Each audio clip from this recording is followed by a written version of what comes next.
Greetings, Mavericks and new viewers.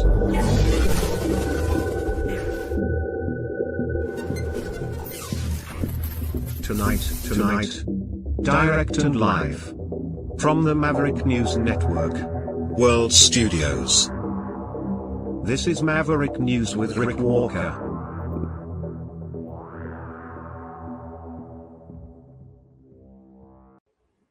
Hello, everyone. Welcome back to the Maverick News Channel. We are back. We are going to take another run at some of the content we were covering last night. It deserves a second go-round because we are in an unprecedented times. This is, as the thumbnail on tonight's video says, we are in the age of rage.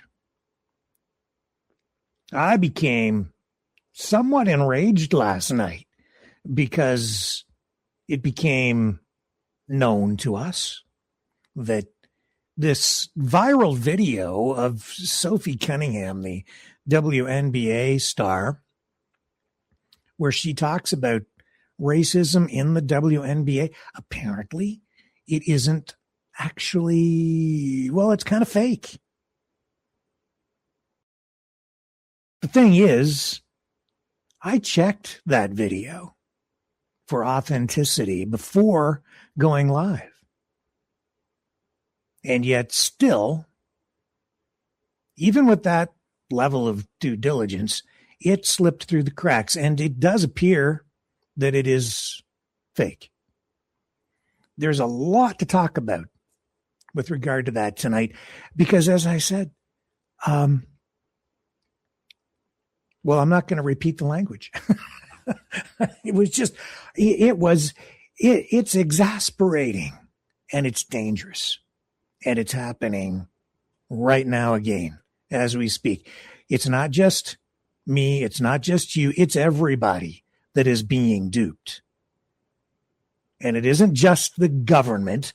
It's happening for a lot of different reasons. We're going to dig into it tonight, and it connects to quite a number of things, from the Montreal shooting, where the issue of pornography or the issues of anti-porn ideology, incels, anti-Semitism, Marxism, political ideology, communism, all of that tying together.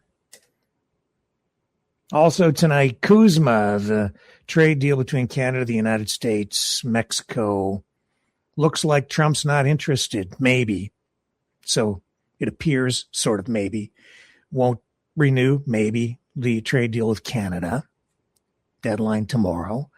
We'll talk a little bit about that. We'll show you also how it looks like Mark Carney is kind of backtracking, maybe even, I don't know if abandon is the right word, abandoning the climate change agenda as he pushes forward with a new approach to reshaping Canada's economy, which is something that I guess we'll need to do if there is no trade deal with the United States government while Trump is in office. Not sure where it's all going to go. I wouldn't panic. That seems to be that is exactly how the Donald Trump playbook is written. Extreme positions on everything, especially going into negotiations, the most extreme, and ask for everything plus the moon, 3 stars and the sun, and then the universe. So don't fret. We're okay for today. Things are still looking up not so good for Russia. Russia's kind of on the back foot. We'll show you why. Also, stuff going on in Iraq. I don't know what the heck to make of that. Some talk of maybe, you're not hearing a lot about that. There was a little bit a couple of nights ago. I'll touch on it. I don't know a lot. That's the point. And there's quite a bit going on around Cuba. Also, not hearing much about it, but there's a lot going on down there.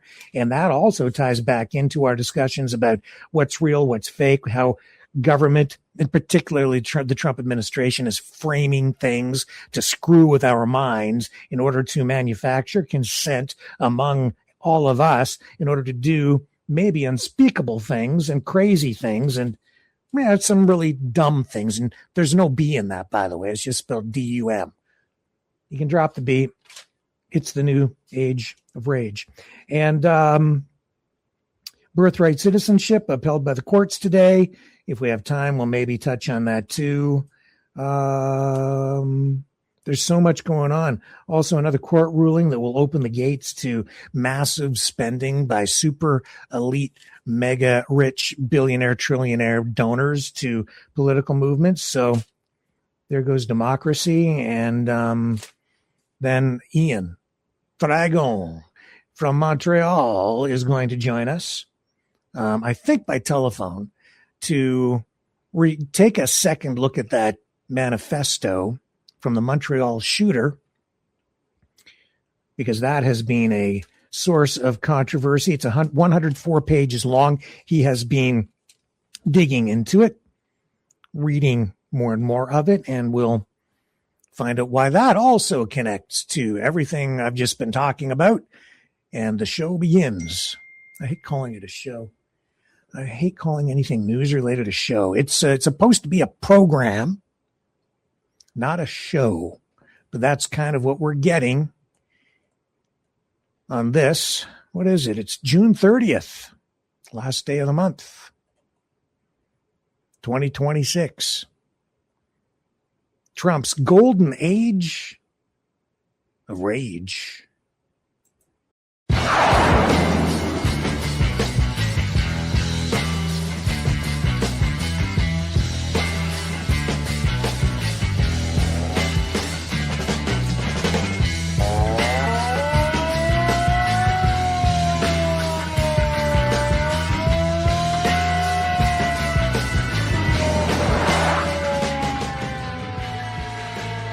Maverick News. Fighting for freedom.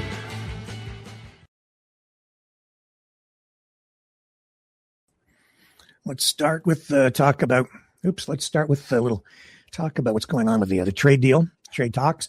Carney, speaking today to media briefly, said he doesn't have his pen ready, but there is going to be a call tomorrow. When he's saying he doesn't have his pen ready, he means he doesn't expect any kind of a deal tomorrow or anything. It's just too premature, but they are talking. And so tomorrow there will be an online video call between Canada, Mexico, and the United States. He says, don't expect anything earth-shattering. It's just the opening of negotiations, such as they are. But what is being reported online is the United States, Trump may just announce that he's not interested. Suspending talks, not going to renew the deal, and that'll be the end of it. But I'm not so sure that will be the case. He might, but don't expect that to hold. I think there's going to be as much, this is me, my personal view, he might do that just to make waves, get people upset, ruffle feathers, get everybody worried, thinks he's strengthening his position. But the jig is kind of up. People are cluing in. They know they know Trump's art of the deal at this point. And I think that if he takes that kind of position, it'll last about as long as any ceasefire with Iran. So don't fret, Canuckistanians. We're still buoyant. We're still afloat economically. And Carney today also video posted talking about the way Canada is, changing its economic strategy. And a big part of that is making changes to the climate change approach.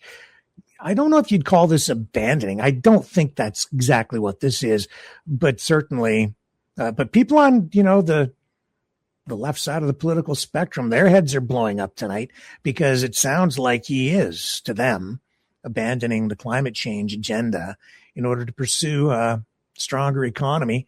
Here's what Carney had to say about all of that, and you can assess for yourself. We can't afford to restrain the growth of an important part of our energy mix, oil and gas, to meet a short-term goal.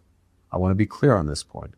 The changes we have made will mean that our emissions will be higher in the next few years than they were projected to be under the previous government's plan. But in my judgment, that plan was not sustainable over the long term.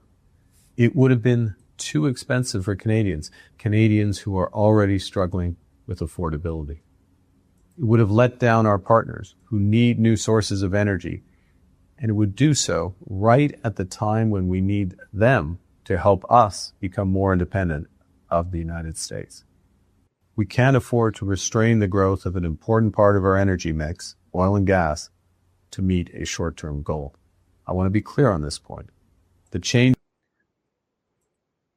So he's saying we're going for the oil and we're going to make trade deals. He knows that he keeps saying Canada can be an energy superpower, and he is clearly signaling to Alberta. And there are other portions of what he said today too that were directly, in that address. He's addressing Alberta directly and trying to, I guess, make himself relatable to the people out in the oil province, reminding them that it's his home province and empathizing, talking about how he remembers the beginning the era of the Trudeau National Energy Program, Trudeau Senior, Pierre Elliott Trudeau, back in the 70s, and how that really began a series of errors politically that left many Albertans feeling alienated and feeling like they didn't have any control or even a stake in their own oil from their own province, which is,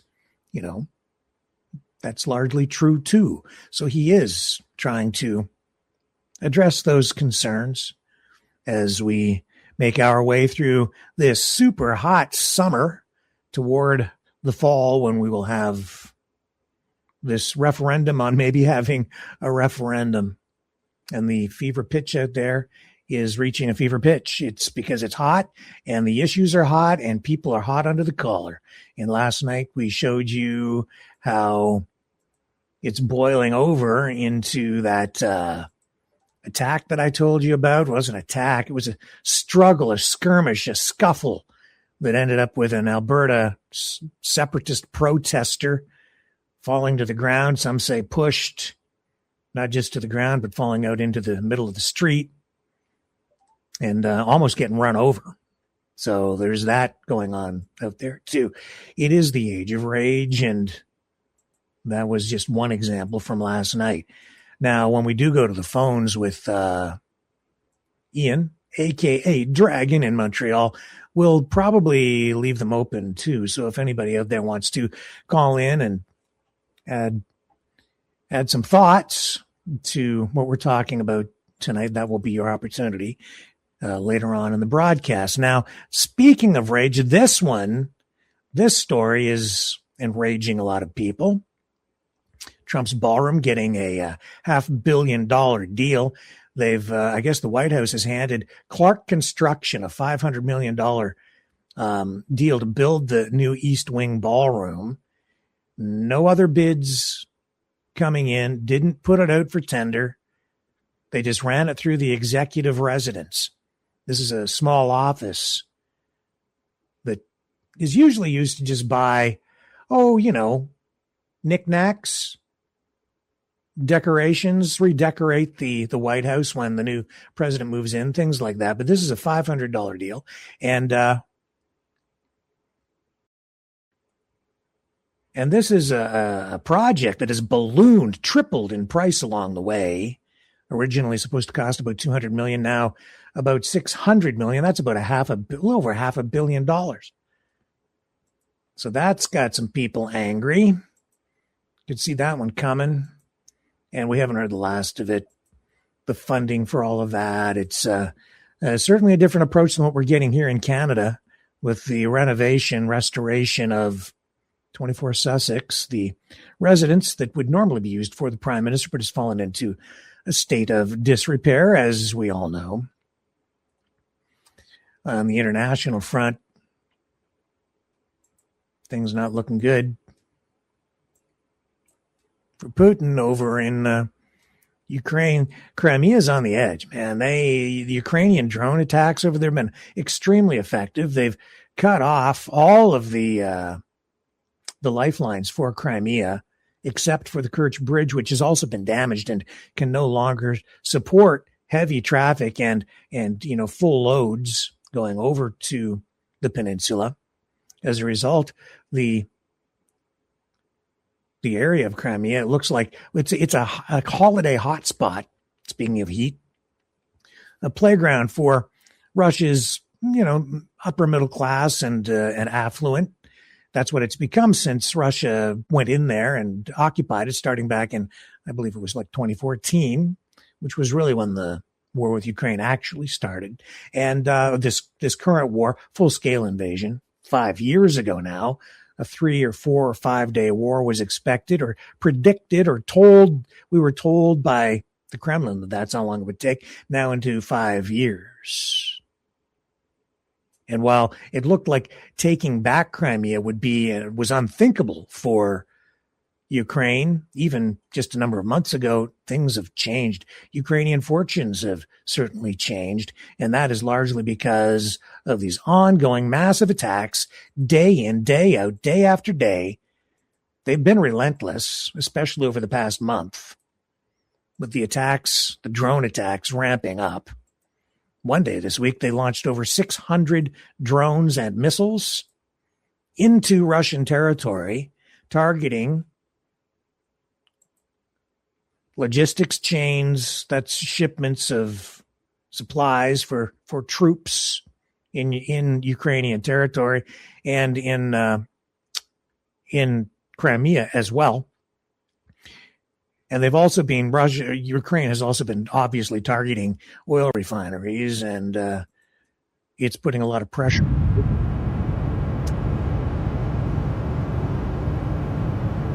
Literally to roost for Putin, and this is undermining morale for the war on the home front, so much so that there has even been an open letter written within the last day from a very wealthy Russian oligarch who is telling Putin that the cost is too high, that the damage to the oil refineries, the energy infrastructure is unprecedented.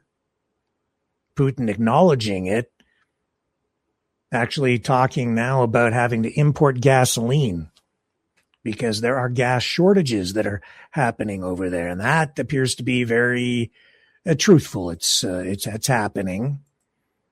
I have to tell you that I have to question everything.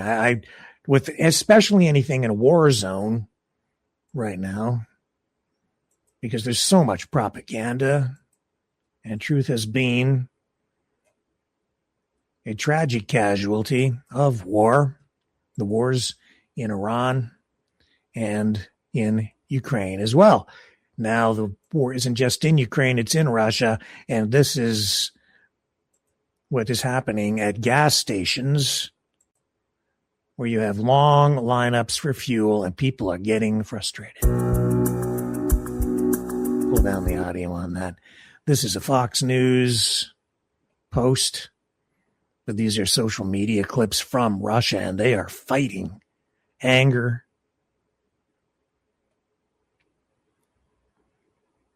And I've been telling everybody it's for quite a while, these pundits who were telling us, and I was buying it for a long time, that this war with Ukraine doesn't stand a chance. These are people lined up for gas, and in some cases, you've got people lined up for miles and miles and miles trying to get out of Crimea because of the ongoing attacks, and there are huge shortages of everything there now. They're not even allowed to sell gasoline. So by cutting off the supplies going into Crimea, it's a maximum pressure campaign. It appears to be highly effective. It doesn't look like at this point Ukraine planning to put boots on the ground there or launch any kind of a ground offensive, but the plan appears to be apply pressure this way, cut off the supplies, make it an unlivable and unusable space for Russia. You can have your position one way or another on the politics surrounding the conflict there, but the reality is that's what's going on the ground. You might not want to hear it if you're a pro-Russian MAGA type, but that's the reality, and I'm not going to lie. And this is just an ongoing, constant thing now. These kinds of attacks. Day after day, night after night. Between 300 and 600 drones every single day being launched into Ukraine, into Russia rather, by Ukraine. And that's not to say that Russia isn't hitting back. They are. In fact, there are kind of weird reports. This is hitting a munitions factory, by the way.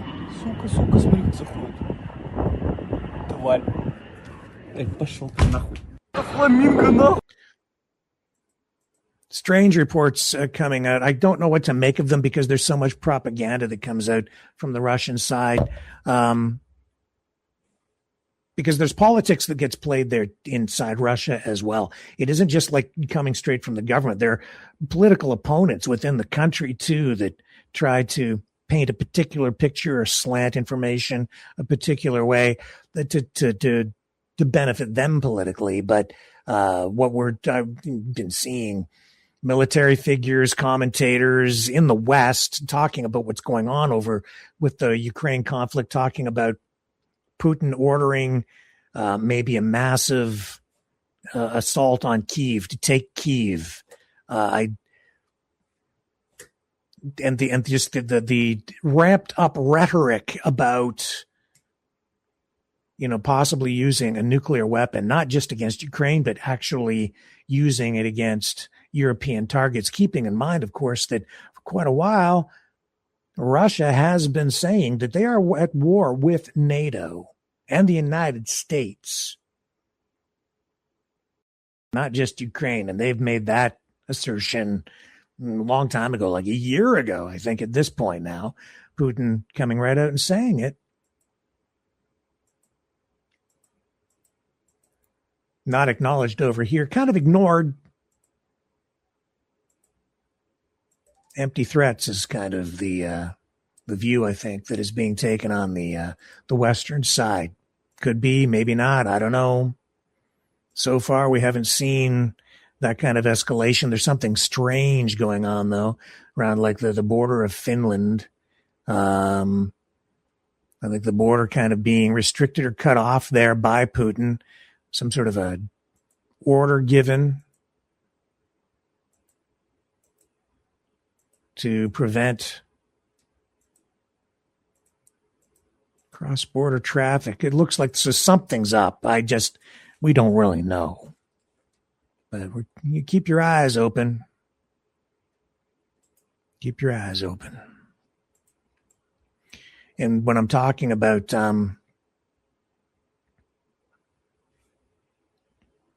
well, I'm not going to run the Tucker Carlson clip because it's just straight up propaganda with this Victor Boot guy and everything. It's just everything is freaking fake.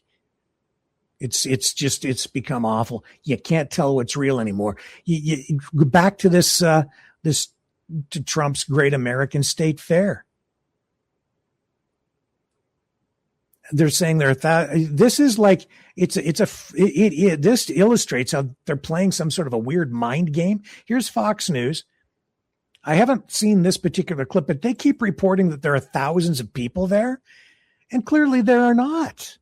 I was trying to be charitable about this last night, but it's pretty clear that they are lying. While they're showing you the video of like this empty fair, which has become a source of division for the country, not unity or bringing people together. It's not really a celebration of America in the way that I thought it was going to be. Well, I'm John Roberts. Good to be back with you again here in Washington. Back with you. It's even warmer today than yesterday. But it's a hot one. That's the great thing about Washington. It's a dry heat. All right, I'll take that. I'm Sandra Smith, and this is America Reports. Back live with you again from the Great American State Fair. Well, I'm John Roberts. Good to be Is back nobody with you there? again here in Washington. Same as it was yesterday. Literally like a handful of people. Some states, Democrat states mainly, not even fully participating. In some cases, the states, like the state government, not sending any kind of a delegation or putting up a pavilion or a booth there at the Great American State Fair. Every state was to be represented. That was the goal. And each state was then tasked with or given the opportunity to participate. But because some states haven't, there have been private interests that have stepped forward for some states, some Democrat states. I think there's quite a few actually that just didn't send anybody. So they're private pavilions. That's the weird thing about this celebration.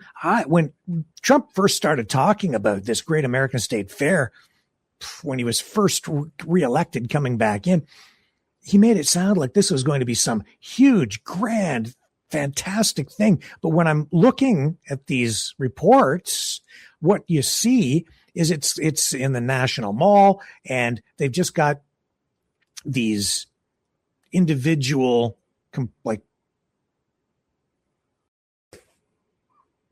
presentations, displays inside these, small buildings, and then this massive empty field, a Ferris wheel, and I saw a beanbag toss thing for some kids. No wonder they're not getting a crowd. Oh, there's a stage there, a big stage where they put some bands up, and honestly, from what I've seen, a lot of the bands kind of suck. Like really bad. I would think on July 4th they'll have much better entertainment. I haven't looked to see who's actually coming, but they hopefully they get a lot more people. And I say that because, well, people are painting this as a Trump failure. His political opponents.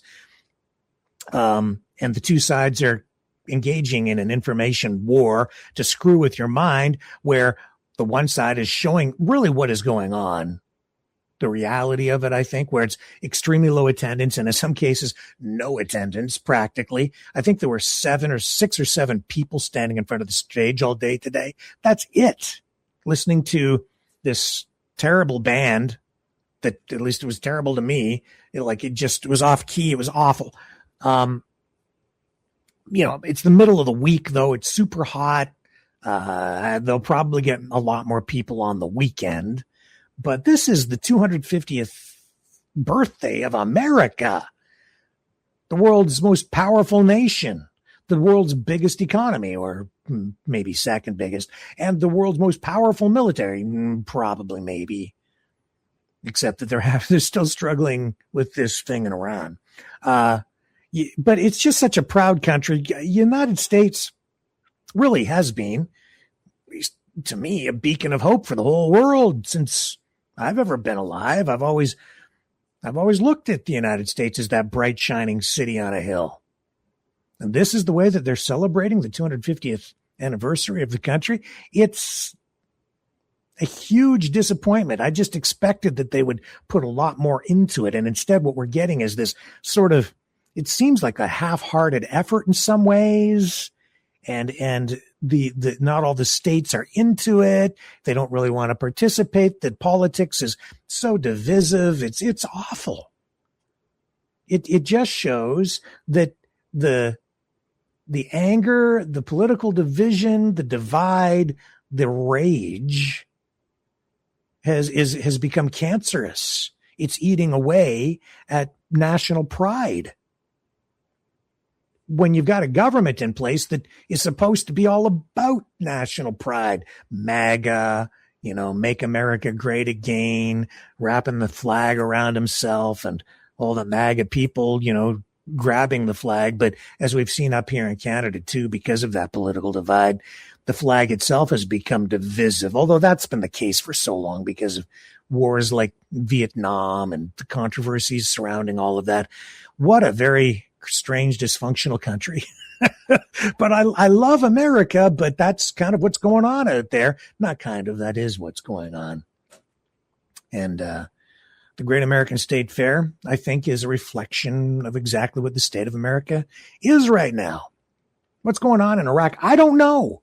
There was something a couple of nights ago, military vehicles rushing to the Capitol. Looks like we might have some sort of a coup happening there. And strangely, nothing much being reported about it.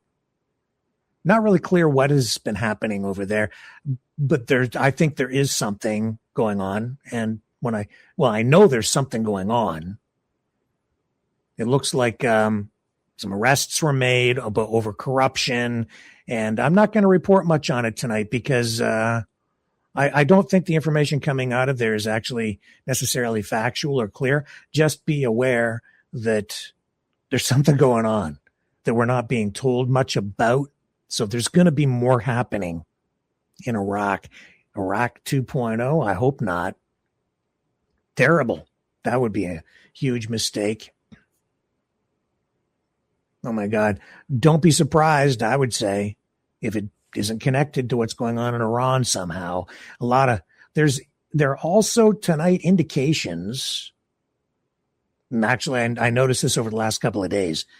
Haven't really reported on it yet because it's not really clear what's going on. This is all kind of covert, but there is evidence out there showing that the United States military is moving a lot of troops around. A lot of flights, logistical flights happening.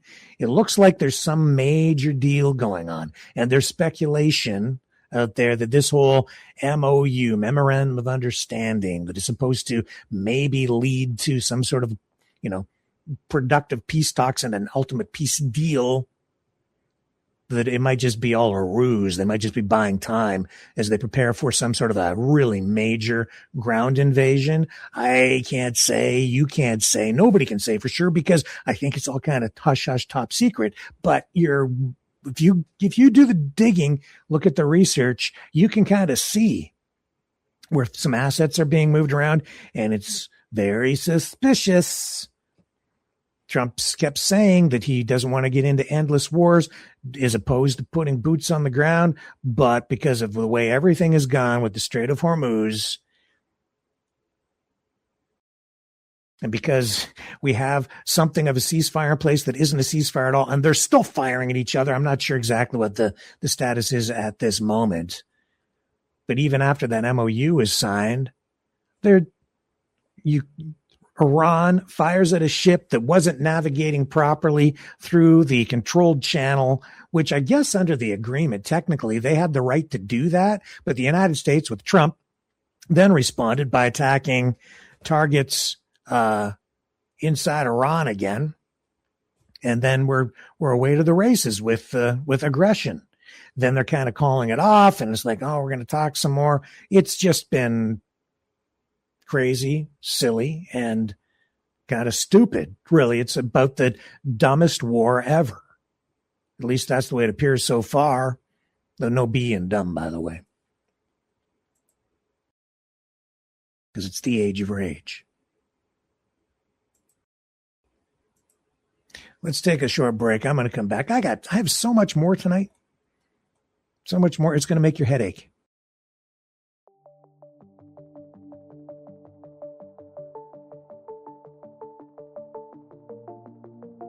Greetings, brave mavericks. Our quest for truth continues. We go beyond fake news. Together we expose propaganda. Together we pull others out of rabbit holes. We are maverick thinkers. We are all unique individuals, defenders of individual rights and freedoms, credible, trusted, grounded in reality. Maverick News, Maverick News. Defending free speech, Donate at freedomreporters.com. Do it now. Tomorrow, maybe too late. Maverick News. The world is watching.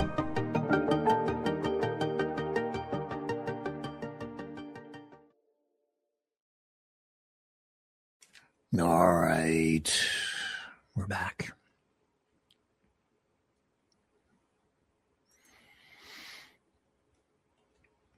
Let's just shift here. I'm gonna backtrack a little bit. We're gonna go back, and I'm gonna talk a little bit about what happened last night. I flipped out. I hate it when I do stuff like that, honestly. And you may notice that I took last night's broadcast down because it turned out that this stuff I was running about Sophie Cunningham, the WNBA star, it was fake. And so I was concerned. I don't want to contribute to the lying, right? So I took the whole broadcast down at the end because of that. Because if somebody watches that program and they only get that first part and they don't get far enough to find out that it's fake, then I'll be adding to that. So I pulled it. I might clip some of that program and put some of the other portions up later. I just haven't had time to do the editing. But if you don't know what I'm talking about, it's about Sophie Cunningham and that pointing video. She's the WNBA star. And the thing is, when I saw this video, it wasn't the video of her pointing at her opponent that really caught my attention. It was this other one where there's audio of her saying, let's call it what it is. It's just racism. This is the one that I guess is fake. But before I ran this last night, I did do some checking because I was like, is that real? Because I'm questioning just about everything. All right. These days. Is that really real? Did she really say that? So I did go online. I did a Google search. I found confirmation of this like being real. Here's the video. I'm going to run it again. Keep in mind, this thing has been manipulated. Okay. Let's just call it what it is, racism. It started with Caitlin Clark, and now it's me. Y'all see it. When white players start hooping at a high level, suddenly we're cocky, deserve to get hit, or we're too emotional. But let's be real, they just don't like seeing white girls dominating their game. I've been elbowed, shoved, even had players whisper threats during plays. And for what? Because I play hard? Because I won't back down? That's not just physical, that's targeted. That's hate. And I'm not staying quiet about it anymore. If I get hit dirty, I'm swinging back. Period. I did it before, and I'll do it again. I'm not here to play victim, I'm here to compete. But I'll never let anyone punk me just because of the color of my skin. If you think I'm supposed to just take it and smile, you pick the wrong one. And Caitlin, she's been through the same BS. We see the pattern, and the league better start seeing it too. If you don't stand for fairness now, when will you? Okay, so that's rage bait. Okay, so I ran it because it is inflammatory. And if she really said that stuff, it's absolutely newsworthy. And it looked like she had actually said it. The thing is, even now, even after this search, it's not really clear about what she's actually said, what she hasn't said. She hasn't commented on this stuff. Not this particular aspect of it, but it's very concerning. And when Lori pointed out that it's fake, I lost it, man, because this is like what our platform is all about. I'm trying to get you closer to the truth. And then here I am. I'm running this, but I'll tell you why I ran it, because I checked the video before we started. I did a search, and that search led me to, I was looking for other media that would be credible to show that this thing was real and that it was true. So I found this, and I did also, I asked Grok AI to search, is it real or fake? A lot of people do that now. So I ran it through that, and Grok said it was real. But if you go on and you ask Grok today, sometimes it says it's real and sometimes it says it's fake. That's how bad everything is right now.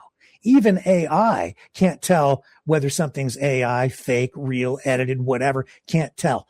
So it's real. No, it's not. And the reason is because it too goes and finds media that it thinks is credible in order to substantiate whether something is real or not. And it's trying to weigh all of this information and come to a conclusion as to whether it's real or fake.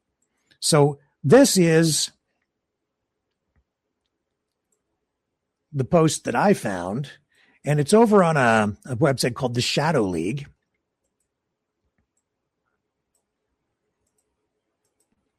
They share that they post the actual quote. And this was the one I was like, oh, okay, so this is a sports media outlet. Okay. And Sophie Cunningham recently accused black WNBA players of racism, and the mid-Indiana Fever player continues to feed into narratives that Caitlin Clark won't.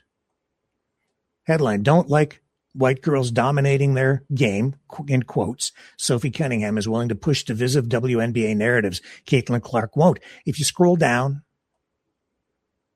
this online publication is focused on the cultural aspects of sport. It is focused. It's primarily, the demographic of this is that the people who subscribe to this are primarily black Americans, and they cater to that demographic. Okay. So here they are, saying players around the league have gone on record mentioning how her fans act and carry themselves when talking about how physical players are when defending her. In fact, players have spoken out about facing racial slurs and online harassment. Who can forget the big mess former ESPN analyst Robert Griffin III made when he said Reese hates Clark following an early season altercation between the two. Here's the video, okay, again, being posted as part of this article. And the clip is supposed to have come from Sophie Cunningham's own podcast, I guess, at some point.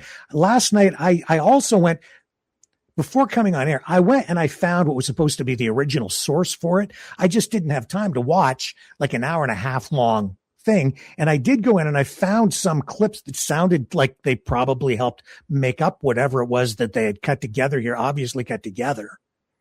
But I didn't think that it was entirely taken out of context, because then I found it over here too. Social media also finding this stuff and referencing it as a credible source and saying, yes, it's real. Here's confirmation of it. Here's somebody else using it. But in reality, this whole thing was clipped together.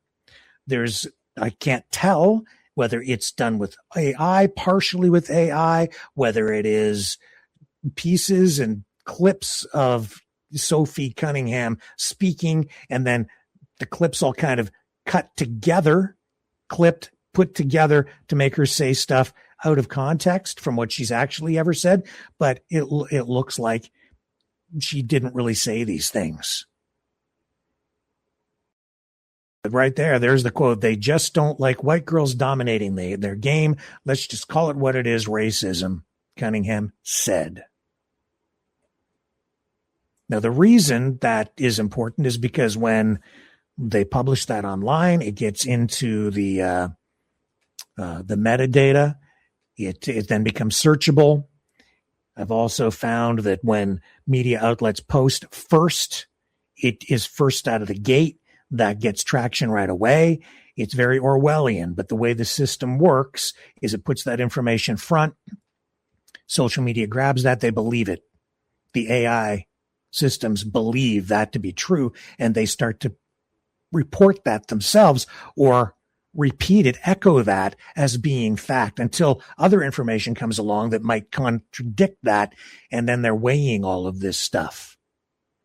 Point is, somebody tells a lie, they post something online, they create rage bait, they get it published someplace, that creates credibility. Now that starts to get traction. The next thing you know, the lie becomes the truth in people's minds. That becomes the reality when it really never even ever happened. That's why I get so upset about this stuff. How do you combat something like that?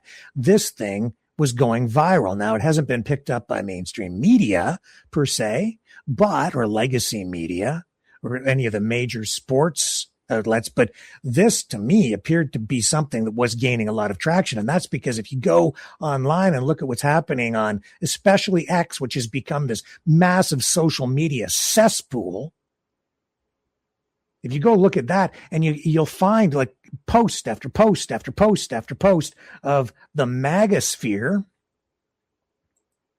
applauding this whole thing, because for some of the people over there who, let's face it, there are some real racists out there, okay? And they have turned Sophie Cunningham into the Barbie poster girl for the white power movement or something. It's kind of freaking weird and disturbing what's kind of going on.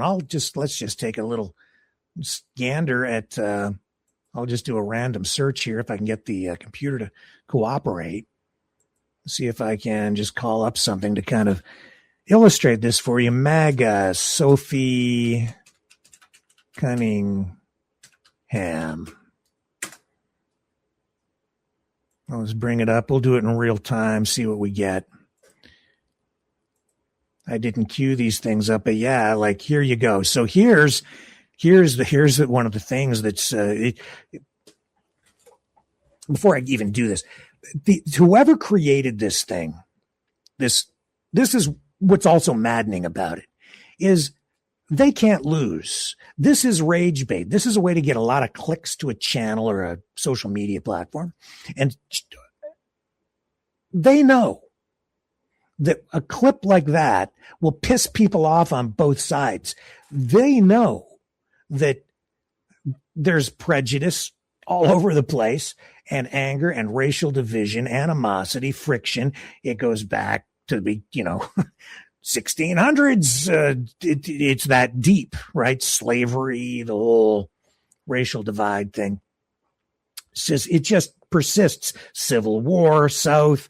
It's present in the Great American State Fair, the Confederate flag, all of that stuff. You know what I'm speaking of. So they can't lose because they get people engaging with it online. The algorithms with X promote that crap because rage, anger, that's what engages people. So they reward that kind of content. It's fake. This is the thing. Social media platforms, this is incredibly irresponsible, but X, Elon Musk, they've done nothing to take that content down. I just ran it for you again. They're not taking it down, and it's not real. But they don't care. Sometimes they take stuff down, but generally speaking, they don't, because that engages people. That isn't government. That's a big tech oligarch and his super powerful social media X machine. He's just letting it run rampant in the name of free speech. Well, it's screwing with everybody's minds. That's not free speech, man. That is malicious social media content aimed at just taking advantage of you, exploiting you. And who's benefiting from that? You have Elon Musk, X, you have the advertisers, you have the Shadow League. I don't know if they created it. They may have. It looks like they're one of the only ones to actually have posted it. Maybe the original source. I don't know.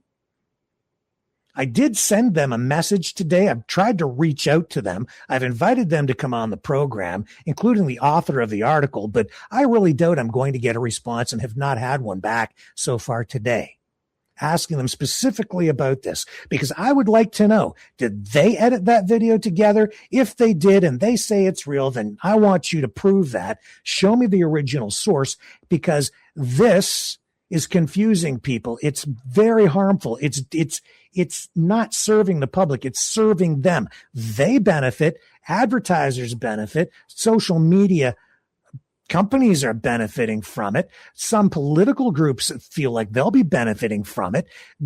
The people who want to fight, they benefit from it. Politicians who use this stuff to divide people, pull people into their political camps, get them to donate, get them to vote a particular way, they benefit from it. But you know who loses? America loses, you lose, I lose, we all lose, society loses. They're not serving the public interest. That's what my pledge has always been here. Somebody asking me the other day, would you lie in this certain circumstance, or asking me about my commitment, I guess, to telling the truth, because I've said, I will never knowingly lie to you. Well, this is exactly what I'm talking about. I don't want to participate in this crap. And that's because this stuff is dangerous. It damages our democracy. It damages our relationships with people. It has taken the country to the point where you can't even have a 250th year anniversary, a celebration, without it being entirely political. Some states practically boycotting it, people not that interested in it, people fighting over it. And we're, in some respects, maybe even at the brink of a civil freaking war in the United States of America over this kind of crap. Because people are using this to profit, to benefit, to serve themselves. And that's why I got so damn upset last night, because how do we fight this? I don't have all the answers, because this is an entirely new medium. And it's every day it's becoming harder and harder and harder to tell what is real, what's fake. I just don't know anymore. And even though I did my due diligence, I can't tell. And it's not just here. It's not just that. This one was really bad, because it's a double-edged sword, that video. The Shadow League posts that, puts it in that article. They can't lose. White people who are racist get upset and raged, but then they prop up Sophie Cunningham. And there are literally videos out there, and let me see if I've got any of this stuff, okay, where they're portraying her as like literally a Barbie. She's right out of central, it's as Donald Trump would say, she's right out of central casting. Blonde hair, right? Tall. Tall, white, blonde girl, making her out to be like this champion of, reverse racism, activism, blah, blah, blah. Well, now over on X, you see what they're posting here. I guess she's been going out on dates with some black men. And so people are going, I wonder if the MAGA base will freak out and disown her now. And I'm not going to repeat some of the stuff that's written here, because this is actually pretty freaking racist in itself, some of the language, okay? I'll scroll down. If you want to try and read it, you feel ahead, go ahead. You could see it, like it's right there. This is America. That's awful.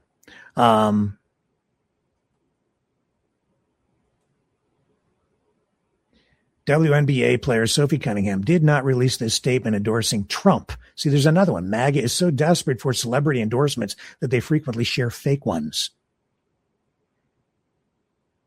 This is supposed to be something she said. She says, this is not true either. She says, let's be honest, Donald Trump is a tough man.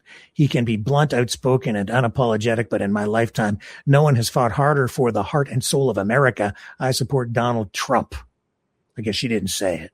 I'm not surprised about that one. So they've turned, they've politicized this WNBA star.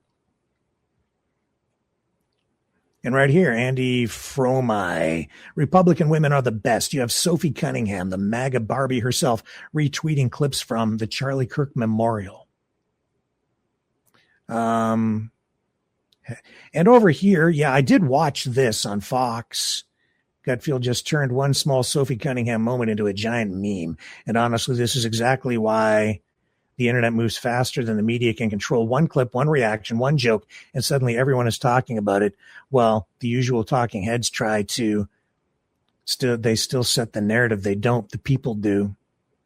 Now, I did watch that. They didn't really get into the racism stuff too much, but it's an undercurrent. If you kind of read between the lines, you can tell that that's still what they're about. This is what it's about. They've turned, whether she intended it to be or not, the finger pointing video has become a flashpoint for racial politics in America. And she has become a meme. And the videos, you can't tell what's real, what's fake anymore. There's tons of fake stuff with her out there. That's the real deal right there, though. That's the finger pointing.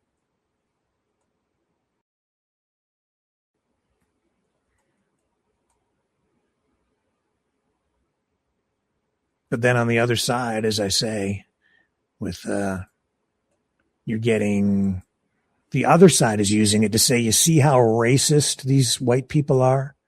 And then they share that and they say, see, she's racist. And then the Shadow League, maybe they got duped. Maybe they made it. I have no idea. I'd like to talk to them. But they're benefiting from this because they're getting traction on their website, traction on their podcasts about this, tons of hits, and they're getting it from both sides, right?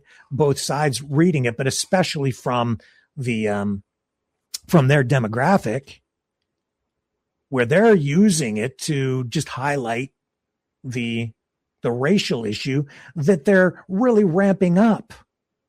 They're part of the problem, is my point. I said, there's racism on all sides. Prejudice is, for me, what it really comes down to. It's prejudging people, prejudice, basing a judgment on incomplete information. Oh, look, that person is short, therefore they must be whatever. Look at that person. They're part of this political party, so they must believe all of these things, and that may not be the case. Look at this person. They are purple or green or orange or black or white or whatever color, and then making an assumption that you know everything about this person or as much as you need to know or even want to know, and you group them in. That's prejudice. That's the issue here. That is, you can call it racism, but it really just comes down to that. At least for me, and that's how I've always kind of looked. That's the lens I look at this stuff through. And so these media outlets using this kind of stuff, they're exploiting it. But if it's legitimate, that's one thing. But if you're creating it, now you're not part of the solution. You're not using your media platform and your voice to help people, to serve the public. You're serving yourself. You're just creating rage bait. You're clickbait, trying to generate views. And the histories, I went and afterward, I don't follow much sports. I'm not much into sports. Okay. So I went and I looked up some of the history of that publication, and it seems to have legitimate beginnings, but then there is some like strange soap opera type stuff with the guy who started the thing.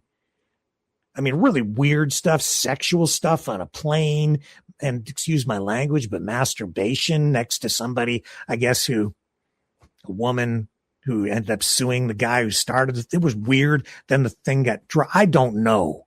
I don't really care to know. I'm tired of all of that crap, but that's kind of at the base of all this. So I'm not surprised we're getting this here now. That platform sold recently, though, to some other media outlet, and maybe that's why we're getting this now. Maybe the standards have changed. I don't know.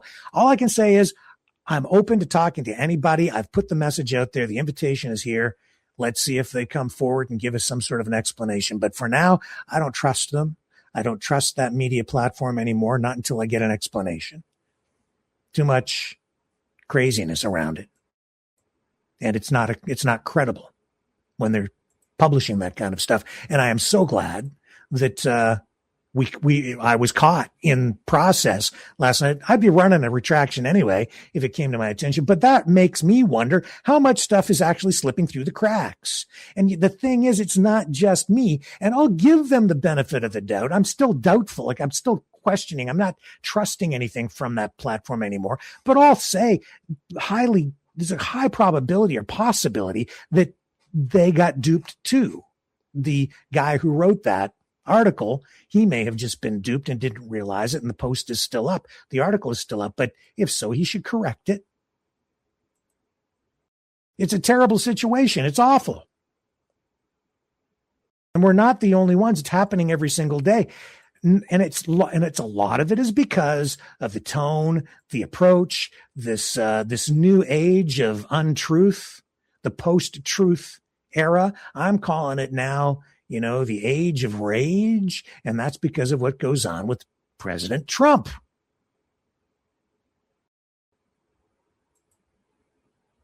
What am I talking about? Well, I'm talking about his golden eagle, which I mentioned the sort of Statue of Liberty thing with the wings on the top of the model triumphal arch at the Great American State Fair. And I was like, what is that all about? It, for me, it looks very Romanesque or maybe even a little bit Nazi-like. That one, the Statue of Liberty thing, that to me looks very Roman. This one, I see the similarities between this and, an eagle from the Nazi era in Nazi Germany. Let me see if I can find the post here. So, but the thing is that this is a golden eagle that Trump posts on social media saying he unveiled this and it was a gift to America, but it's not real. Where did my post go on it? Here it is. The Mirror. This is one media. It's not the only one. They've done a story on this because Trump posts this thing and it looked like it was legitimate, right? So they've done a whole news story on this thing as though it's really happened, but it is not real. It's just a thing he posted online, but it's sparking a lot of controversy because of the way this golden eagle, Trump's new golden eagle compared to Nazi symbol, an alarming White House update. President Trump unveiled a massive golden eagle decoration for the White House balcony overlooking the South Lawn, but critics have made a chilling comparison with another leader's decor. There's the picture of it. I put it on the thumbnail tonight. Why are people upset about it? When I saw it, I was like, well, I know what that looks like, but it's not exactly the same, so maybe he gets away with it. But here they're thinking this is real. President Donald Trump's golden eagle sculpture is set to adorn the White House balcony, but users online are making a deeply unsettling comparison with a symbol associated with another world leader. Trump unveiled the striking golden eagle destined for the balcony that overlooks the South Lawn, calling it a golden gift to the White House for his 250th birthday year. It's not up on the White House at this point. Does he actually have this thing? Doesn't look like it. Doesn't appear to be real. It's like some conceptual thing. The imposing eagle boasts a wingspan stretching approximately 7 to 8 feet. And maybe it is. I could still be wrong. This is the thing. I can't tell because I'm getting conflicting information here. Is it real? Some people think it's up on the White House already. Some people are saying that it's coming. This report, I don't know. The imposing eagle boasts a wingspan stretching 7 to 8 feet and is mounted on the building's exterior columns. No, it's not. It's not there. Sculpture depicts the bird clutching a crest encircled by 11 stars. That's a significant number. While some critics saw the new addition as one of Trump's typical tacky style choices, others spotted something more sinister. Pull down, what's the more sinister thing? More accounts weighed in on the topic, putting side-by-side pictures of Trump's new sculpture and Nazi Germany's eagle emblem. The possible invocation of Nazi imagery sparked complete outrage on the social media platform. Because that doesn't scream Nazi Germany at all, one user wrote, followed by another who added, I'm shocked Trump didn't demand England's Imperial War Museum give Hitler's Nazi eagle to him. It's just, it's more rage bait. But Trump posts it himself. They're posting that this thing is already up on the White House, and it isn't. It has not been. It's not on the White House.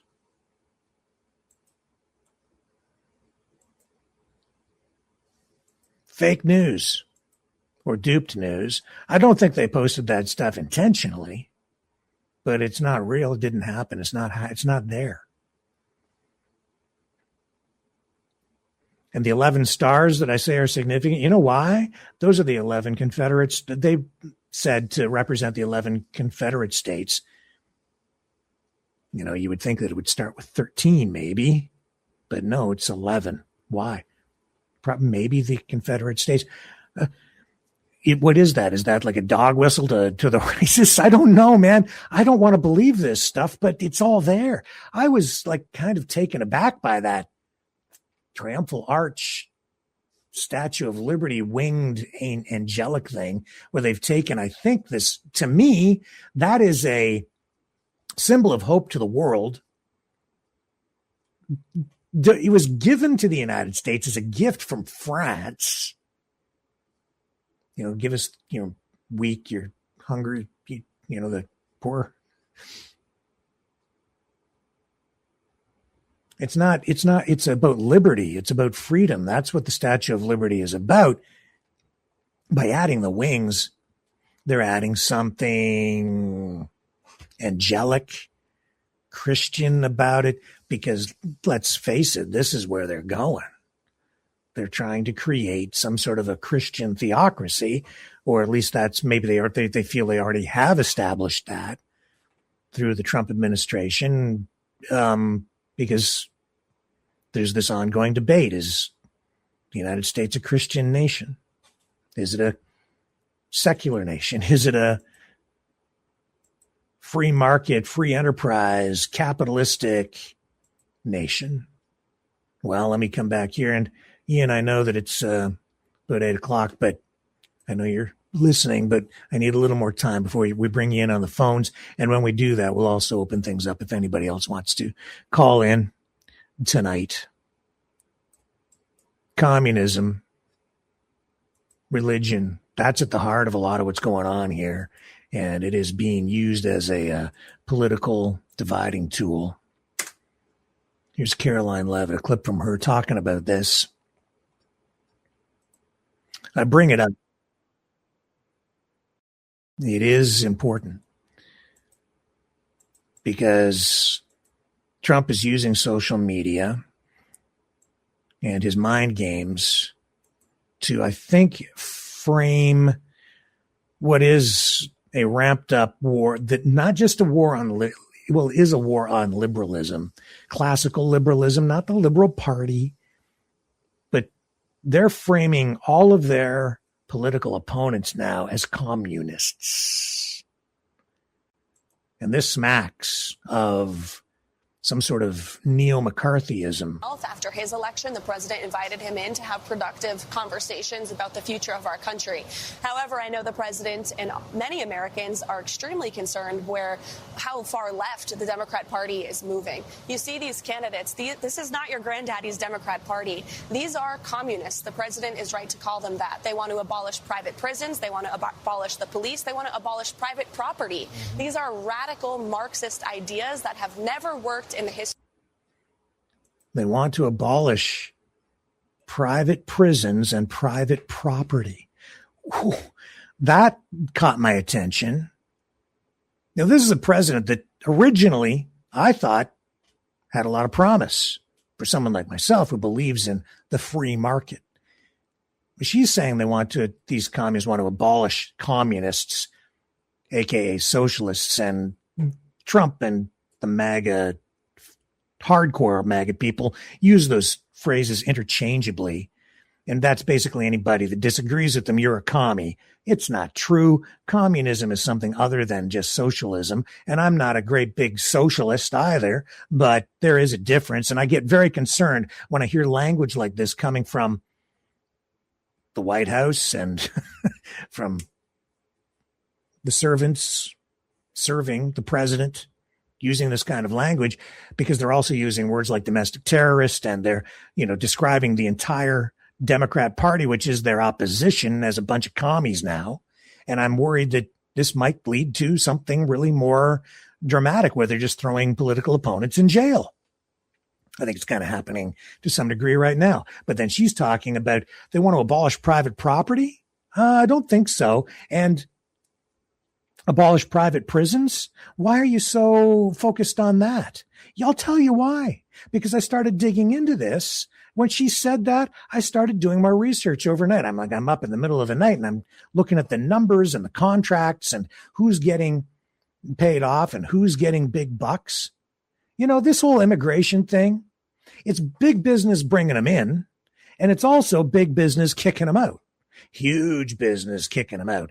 Billions of dollars involved in these deportation programs.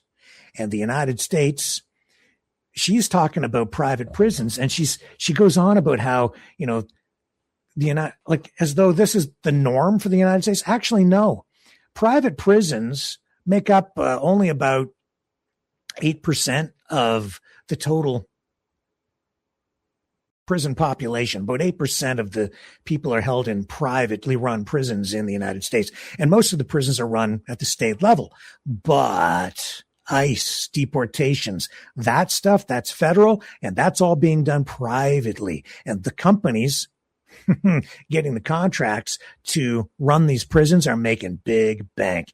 Deportations is a big business. Hugely.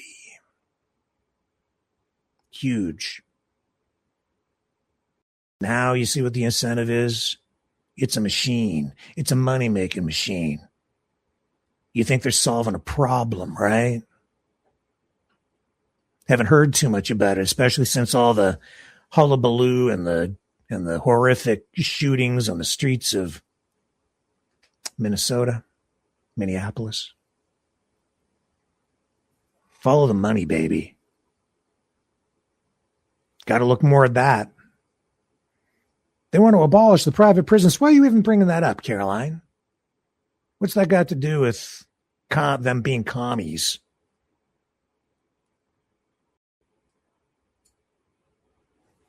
You ever look into, do you know your history? World War II, Nazi Germany, Adolf Eichmann, arrested after the war, put on trial, post-Nuremberg, paper pusher, scheduler, the guy who scheduled putting all the Jewish people and the prisoners and the people being sent to the concentration camps, he sent them off to these places. Well, you look into that stuff, and well, the camps themselves were administered, like run by the government, like day-to-day running of it. There were big companies that were making big bank involved in setting up those concentration camps, in running them, in the slave labor, because the people taken to those concentration camps were used as slave labor for German industry and to help manufacture things during the war, including munitions, by some of the biggest corporations in Germany at the time, whether it was Krupp or Volkswagen, Messerschmitt. It goes on and on and on, and they're all making huge money. Deportations. Big money. Private prisons. I don't know. I'm a big private enterprise, free market guy. But what that is, that's not the free market. That's not a free market. Don't confuse private ownership with free enterprise. Don't confuse straight up capitalism with free enterprise or freedom in any way. Those things should be intertwined in the proper way to get you to a result of freedom. And so the market functions properly. But what this administration, Trump, I've been telling you for a long time, this is not a free market guy. Anybody devoted to the use of tariffs to this degree is not about free market. Now, some things I personally believe probably shouldn't be left simply to the free market, because it's in the public interest to have them administered and even regulated, controlled by the state in order to serve the people. I can get into that another night and on so many levels, but prisons would be one of those things, because I don't think you want to incentivize a company to run a prison efficiently, because then putting people in prison becomes the business model. And then ethics kind of go right out the window, don't they? Especially when you have it run at a corporate level that doesn't have a soul. Anyway, there's that. And it's just this ongoing, consistent use of this phrase, communist, communist, communist. You're a commie. I've been called a commie. I'm far from a communist. Here's a guy from the Magosphere calling for a communist control act. Social media stuff, man. I'm just telling you, it's an info war. It is, well, maybe it's not there. Here we go. Nope, doesn't exist. It might have been taken down. That's an Eric Daughtry thing calling for a communist control act. I've got the link, but it's not working. The post must have been removed. Okay, so let's move on.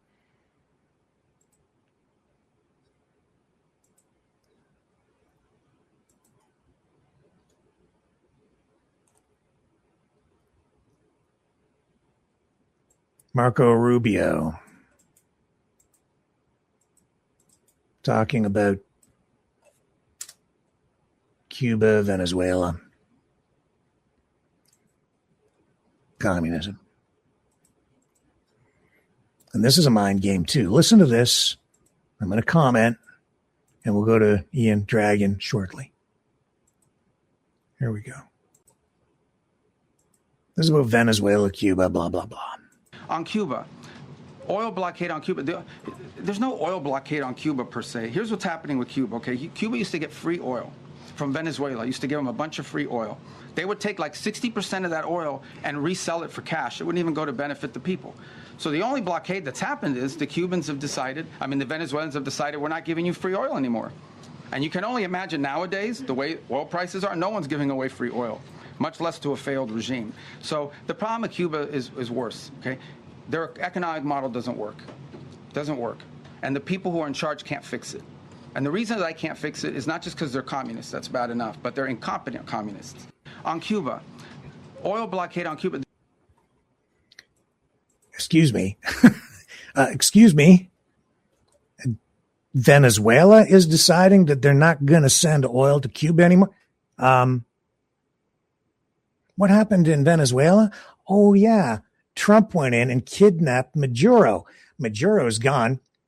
I think it was a huge disappointment, frankly, to Rubio, but he's still hanging in there because he wants his job and he wants to kick at the can when when the opportunity comes to run for president. So he's sticking around. But I think he was probably pretty disappointed when there was no actual regime change in Venezuela, which is what he was hoping for. You got Maduro out, but it's still the same regime. It's just that now they've knuckled under, they've bent the knee, and they've allowed the U.S. oil companies to come in, which is something Trump has talked about ad nauseum after this all happened. It was, and not much has changed in Cuba and in Venezuela, except that now the U.S. oil companies are being brought back in. Trump says that they're going to be selling the oil, controlling all the oil. So they're controlling the oil. So when Rubio is saying that Venezuela has decided they're not sending any oil anymore to Cuba, no, that's the United States. That's their policy. That's what they want. And they're pretty much dictating what's going on clearly in Venezuela right now. So you can't just wash your hands of that, but he is through this mind game. He's washing your mind of this, absolving the United States of any responsibility, even though they still have a blockade in place. Not just blockading or preventing oil from getting, or energy of any kind from getting into the country, but right now, Cuba is still in this grip of this deepening energy and economic crisis. It's driven by these intensified U.S. sanctions. It is an effective fuel blockade, and it's been in place since late January. You got these tariffs on nations supplying any, nobody's allowed to send any oil to the island. You got ongoing blackouts over there. Yes, people are getting upset. They are protesting. They're beating pots and pans. You got nationwide blackouts. Disrupted water supplies. Hospitals are in a state of chaos. You've got food distribution problems. It's a humanitarian crisis. Rubio, in another clip on there talking about Iran in the last, I think, I don't know if it was yesterday, but he's going on about how the world should, all the allies, NATO, all the other countries of the world should be able to get behind the whole idea of preventing Iran from firing on ships, blockading the Strait of Hormuz. He's listing all of these grievances that he has and the Trump administration with Iran. But as you go down the checklist, it's like every one of the things that they're accusing Iran of doing, Trump is doing off the coast of Cuba right now. Rubio talks about, how there's a humanitarian crisis that we have to solve in Iran and how we have to help the people, liberate the people of Iran. Well, right now you've got this ongoing severe humanitarian, crisis in Cuba. You've got reduced food production. You've got shortages of medicine. You've got a rising infant mortality rate. You have disrupted healthcare services. This all coming from UN reports. Tourism, which is one of their main industries, has been cut by it's almost non-existent. So they're not being allowed to even make a living. It's not just that the economy there, it's not that it's failing or that it's a failed completely system. That is something that should be left for the free market. Okay. The world free market. If they're not competitive, then they won't survive. And if somebody wants to give them free oil, as he suggests, then you should just let them. What do you have to say about it? Well, you got everything to say about it now because you've basically initiated it. You've effectively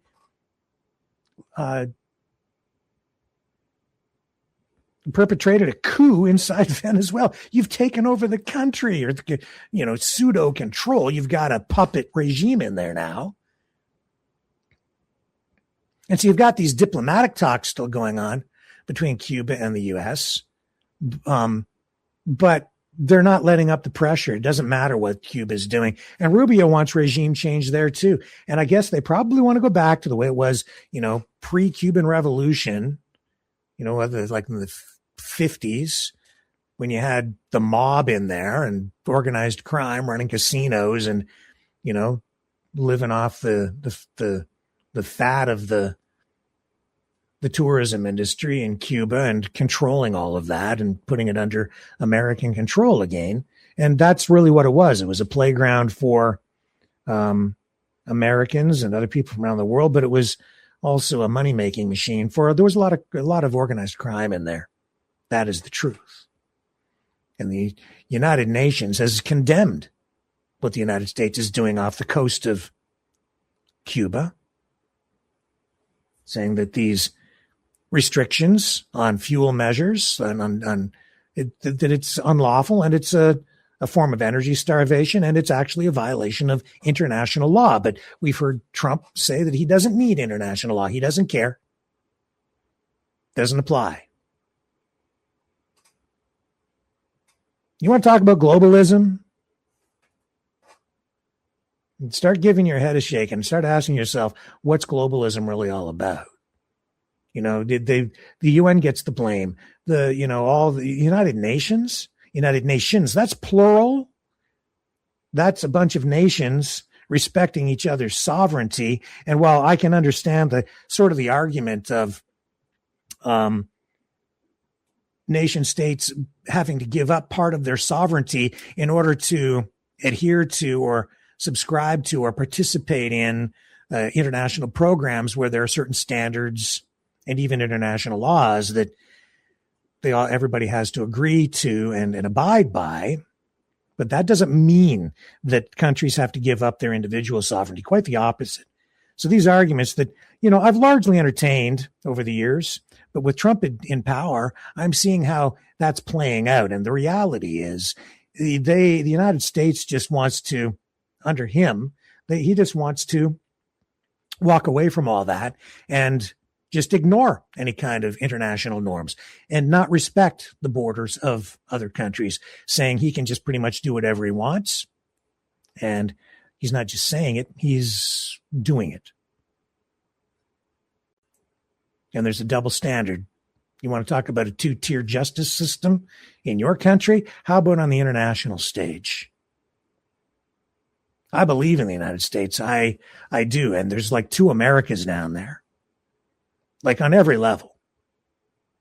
The United States is a dysfunctional, bipolar, multipolar society. Doesn't run smoothly. It's not even really a true democracy, but it is. I mean, it's a democracy, but it's not as free or as democratic as Canada. Although people will tell you otherwise, especially the brainwashed who want to destroy the place. My country, as flawed as it is, it's much more democratic, and I've talked about it over and over again, and the people telling you otherwise,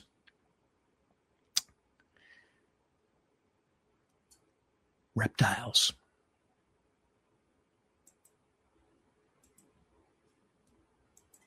Just saying. Because in this world, this age of rage, Trump's age of rage, everything is upside down and inside out. Can't tell what's real anymore. You really can't.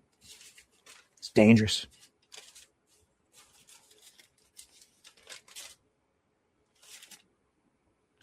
Let's go to the phones. We'll go to pick up Ian on the other side of this.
Maverick News.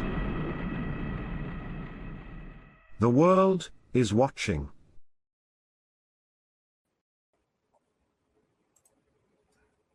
All right, we've got Ian waiting in the wings.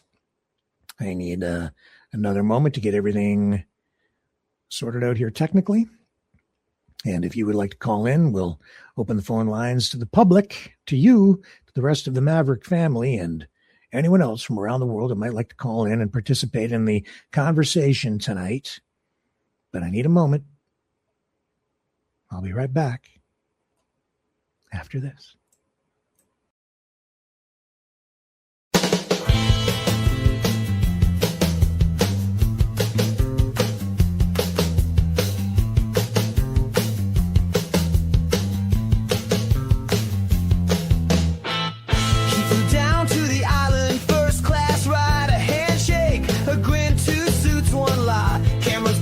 They both look clean, but the guest list redacted, if you know what I mean.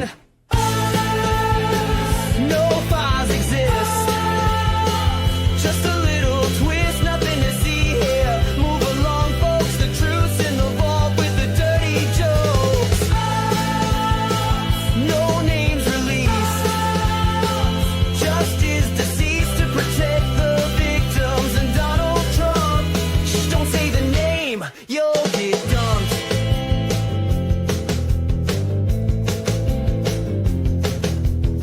They dance with the girls too young to vote, a private jet and a suicide note. One's in a grave, the other still tweets. The truth took a dive 6,000 feet. The cameras broke, that's not a joke. The guards were napping, the logs were gone, and everyone smiled like nothing's wrong. Nobody talks, just shadow walks. National security took the stage while justice quietly disengaged.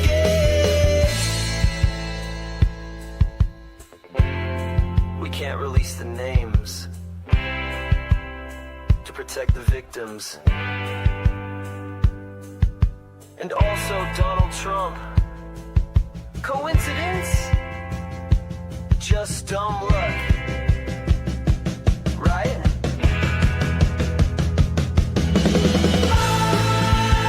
Another sealed file. That crocodile smile. We did our best, says the DOJ, while the truth just fades away. Another new spin. No one will win except the rich guys with gold ID cards and closets full of secrets behind steel bars. Just a little glitch. A billionaire's privilege. That's the sound of the case. Closed. All right, let's bring Ian, aka Dragon from Montreal, in. Hello, sir. How are you tonight? Doing great. Well, thanks for coming back. So we spoke earlier today. We talked about what you've been doing, which is going through this manifesto from the Montreal Shooter at the business, or the, I guess, commercial complex, which was also home to the head office for Pornhub. And this is kind of a second look at this manifesto because it's 104 pages long. Of course, you have access to that, and you've been reading the whole thing. And this kind of ties into social media, fake news, mind manipulation, and the way, and we're going to be talking not just about what's in the manifesto, but the way media has been covering this story and the manifesto itself. So with that little bit of a prelude out of the way, what have you found inside this 104-page monstrosity of a, whatever it is, manifesto? Well, a lot of resentment, a lot of conflictual fact or conflictual ideology that doesn't really apply together, but he tries to make sense of it. And in his world, that made sense of something. And this is basically the world that we're living in, and that's why he did what he did. And what I'm trying to portray here is the way that social media basically gave him that opening, if you will, or that sense of entitlement in doing what he did. So let's go through that. So I guess part of the reason we're going through it is because various media outlets have been reporting on this in different ways. You have some mainstream outlets that are saying this guy was an incel or an involuntary celibate with grievances largely against women, misogynistic. You have other people saying that he was a right-wing lunatic. You have the people at Revel News saying that he was an anti-Semitic, crazed communist or Marxist, right? And that was his motivation. And then some other people saying that it's more of a mix of political ideologies, and he seems to be was a very mixed up person. And so give us your, overview, your take on what this guy was about. What was his name again? The name was Seth Scott Hatfield. Right. And the guy was basically, I will say it, he had a lot of misogynistic grievance toward capitalism. And actually, I wouldn't say that he was Marxist, probably against it to a certain degree, because he does actually a few quotes and bring that surrounding what he thinks. But I don't think it's Marxism to a certain degree. It's probably a new branch or something along those lines, but it's not quite Marxism. So there's a lot of conflictual in what he does. And I don't think that he's really having like one particular denomination of politics in a certain degree. But yeah, too late to ask him because now he's not with us anymore. So yeah, he was killed at the scene, and then we had police officers shot, a civilian killed as well, right? So yeah, the investigation's still ongoing, and a lot of questions surrounding this manifesto. I think it was particularly unusual because of the length of it. Normally, when you have a shooter, a mass shooter, who commits an act like this and they leave behind a manifesto, in my, recollection, I can't think of anybody who's left one this long. I could be wrong. Maybe there have been some, but normally they seem to be much shorter, maybe a few pages to 10 or maybe 20 or 4 or half a dozen. Like, they're generally not that long. 104 pages. That's like a small book. Yeah. With actually, there's like 6 different chapter of it. So, I mean, it's a book, basically. And as you read it, there have been some people speculating, wondering, thinking, even suggesting that it was written with AI and maybe primarily by AI. This might not truly be reflective of this guy's thoughts or his mental capacity. It might just be a product largely of AI. As you've read it, did you get the sense? Did it seem like it had AI's fingerprints on this? Probably to a certain degree, but not quite, because certain passage are very resentful, very angry. Like, if I would ask an AI personally to write something similar to that, like writing about my frustration about something, it would probably tell me at some point, should we go to something more soft, because now you're getting into a more radicalized kind of thing, or I cannot write something about that because it's too, it's too violent or something along those lines. Or so, yeah, I wouldn't think that certain part comes from him. Probably certain political ones probably makes more sense if you read it with the idea that he probably used an AI. But the resentment toward misogyny and all those kind of things probably comes more from him than other things. So like Rebel News saying that this guy was an anti-Semitic Marxist. That's the big push from them, right? But they're pro-Israel, pro-Jewish.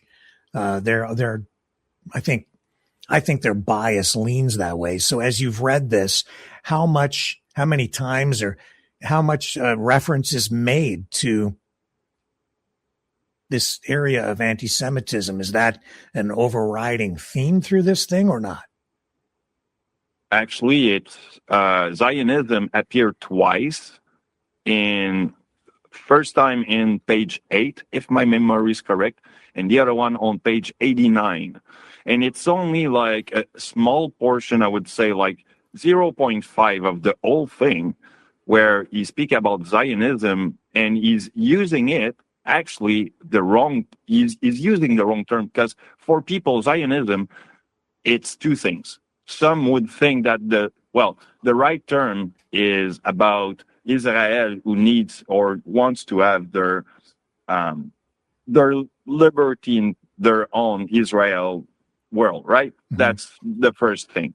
But the other people will say that it's all about banking, and it's all about the Rothschild or the WEF and whatnot. So all the banking and all the thing, like the same way that a Nazi would actually use. So he has a little bit of that in his rhetoric as I think about it now, because we're making more sense of that. Yeah, thanks for putting that out, though, or making me go in that direction, because there's a little bit of that if you look into it and have a step back, I think.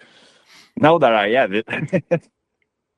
Okay, and any other observations after having gone through this thing? Your feelings, thoughts?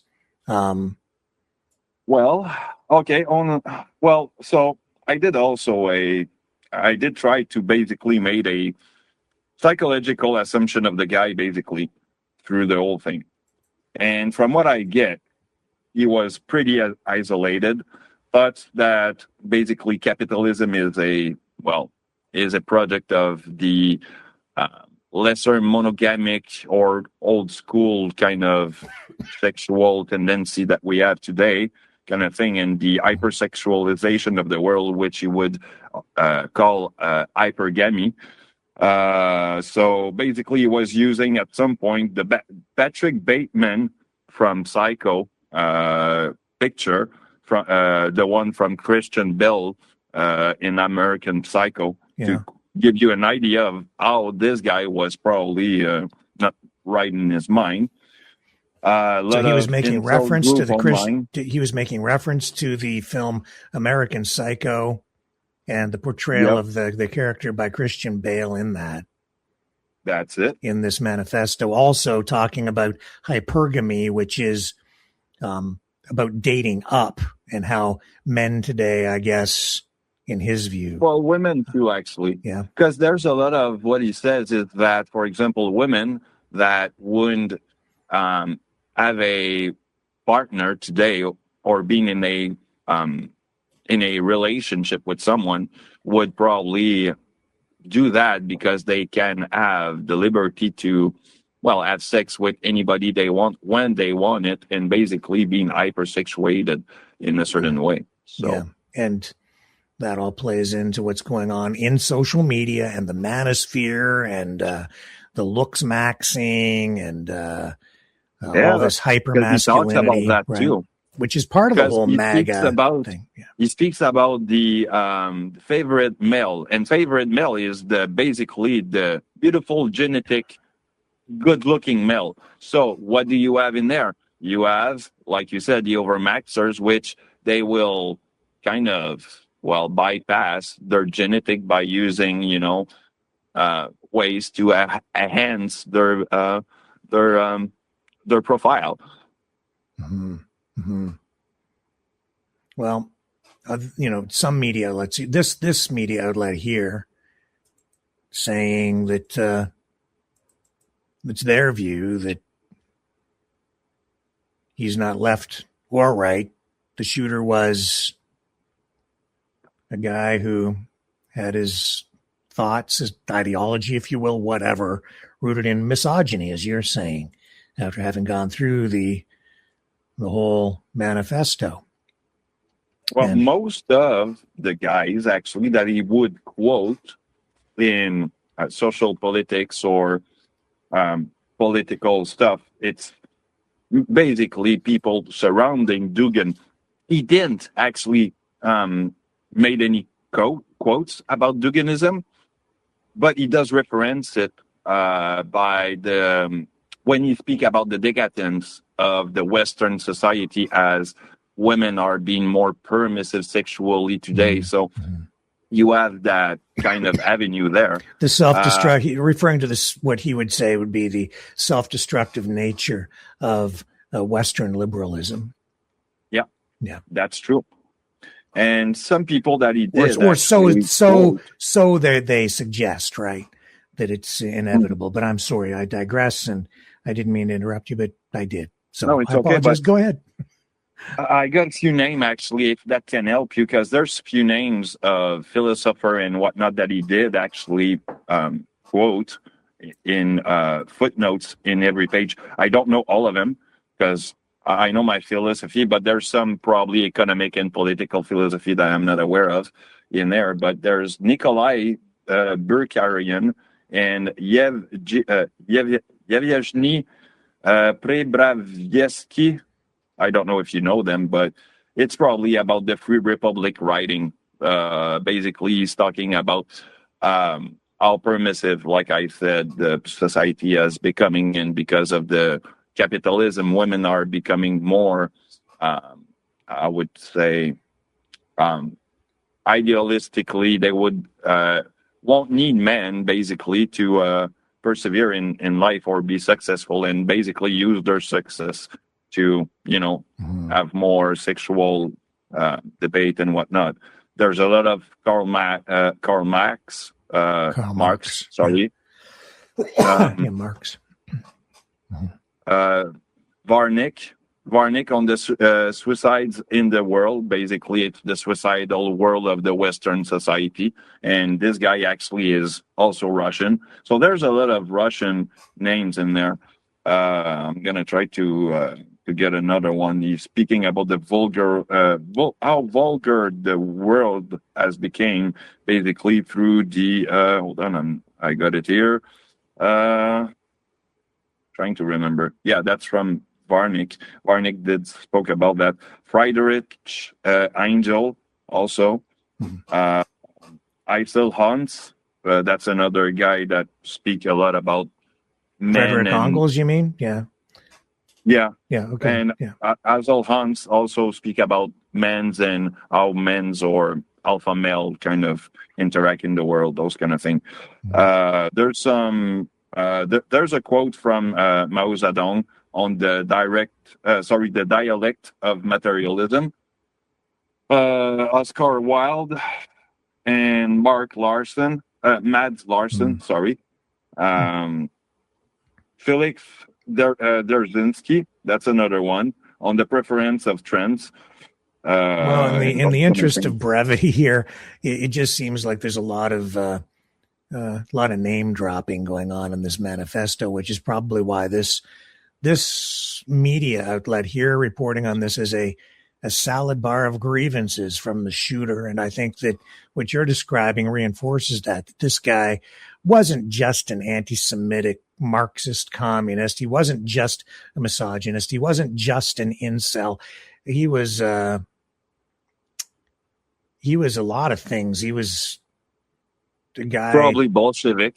It looks like there isn't much he didn't touch on in his manifesto. And so, but the overriding thing is that, I guess that the main overriding thing is he was very anti-porn, anti-woman, yep. He was very misogynistic, and and he does also speak about against the LGBTQ phenomenon and things. Yeah. So there's so he, like you say, he's conflicting a lot of grievance all at the same time. Just your opinion, or maybe your observation or your personal experience. All of those issues, when you're speaking to people in our circle, or when you're speaking to people and you're out, like when you go to a political rally or a protest or whatever, or when you're online, what group of people would you say this guy would fit in most with? Would it be people within MAGA, or the communist groups, or the socialists, or the liberals, the conservatives, or does he fit in anywhere after reading this whole thing? It's kind of hard, because by speaking against the communism and basically against the American hegemony, if you will, and the way that they use pornography to basically be an economic boomer, if you will, I wouldn't say that he's fitting with the MAGA. He's not fitting, probably conservative to a certain degree, but yeah, old school conservative, like Christian conservative, maybe. It's hard to tell, my friend, on this part. Interesting. Well, we'll open the phones if somebody wants to call in and participate in this at all. It's again, kind of a touchy subject: racism, misogyny, all of these sort of darker issues in play here now. But I meant to put the phone number up, not the donation thing. But if you do want to donate, that'd be great. We could actually pay a bill or two. That'd be a novel idea. But if you want to call in, assuming we can pay the bill for the phone system, 1-647-734-4220, 1-647-734-4220, PIN number 860-075-764, followed by the number sign or hashtag, and I'll leave that phone number running on the ticker down on the bottom of the screen. And Ian, we'll take a little break here. And in case somebody does, or some people maybe, I don't know, if they want to call in. And in order to kind of kick that off, if that happens, don't know who's out there listening tonight, but this is the number if you want it.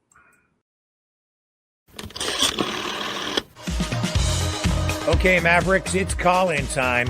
Join the conversation. Call 1-647-734-4220. Then enter the PIN number 860-075-764, followed by the pound sign.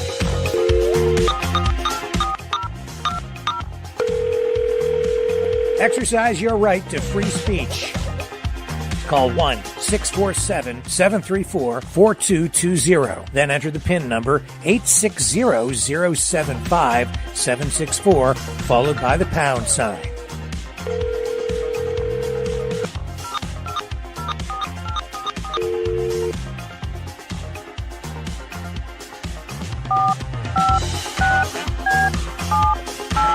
Call 1-647-734-4220. Then enter the PIN number 860-075-764, followed by the pound sign. Maverick News. Call now. The world is watching and listening to you.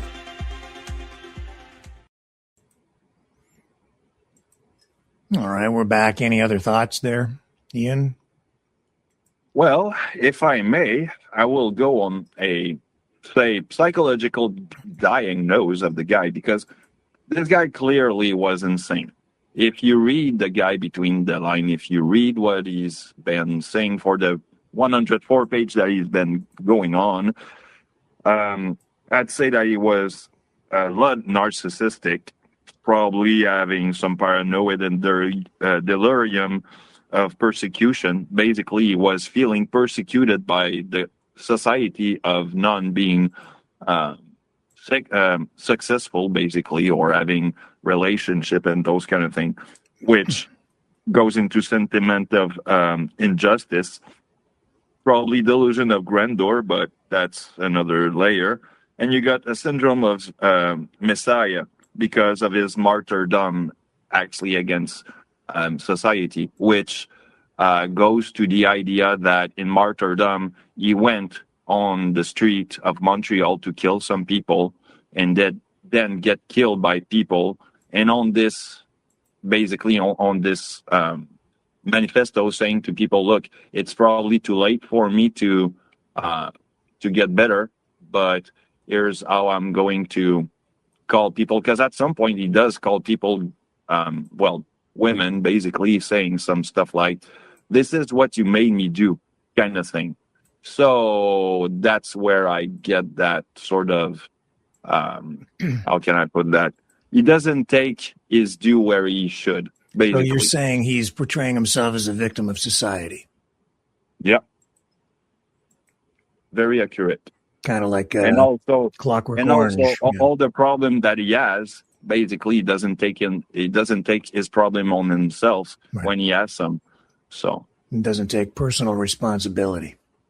Neither. That's it. Yeah, I think that's an ongoing problem, a growing problem, I think, within the political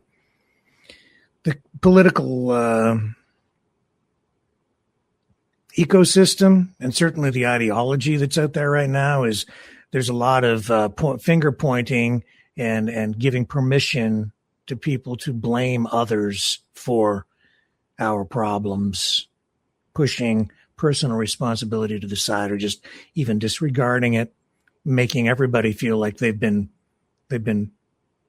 done wrong by, that everybody's a victim now, right? And that if we just get rid of this guy or get rid of that guy or blame it on this person or that person, or, it's I think it's actually, again, dangerous. And I think you've touched on something key right there. Personally, I think that's that's the observation I take from it. I'm not surprised that that's the case. No, I'm not surprised neither. Actually, I was warning people for a while now that what you see online and what's going on with that polarization of lies and whatnot, that creates that cognitive dissonance will create that kind of situation. And I was saying that months and months ago. And what's going on now? I mean, what did we have last week? Well, I was kind of warning people about that sort of thing. So I'm not surprised in a way. Yeah. Any thoughts on the other subject matter that we touched on here tonight? I covered a lot of ground, and I know you were watching last night with this Sophie Cunningham stuff, and you saw me get pretty upset after watching that rant. But I hate it when I do that stuff. Actually, I just can't accept that. But I'm interested in your thoughts, and then I'm going to ask you about something I noticed you posted in the chat last night. But go ahead and tell me what you think about all of that. Well, that does tells us that we are human, and I mean, human can do mistake, right? That's what my dad used to tell me.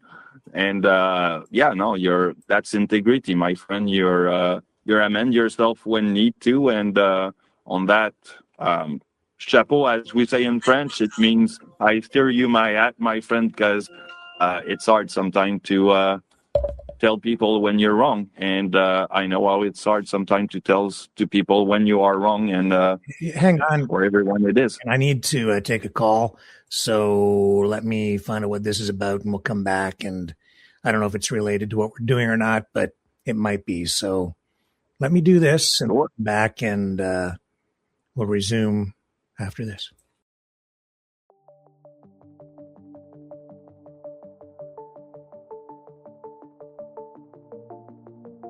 Greetings, brave mavericks.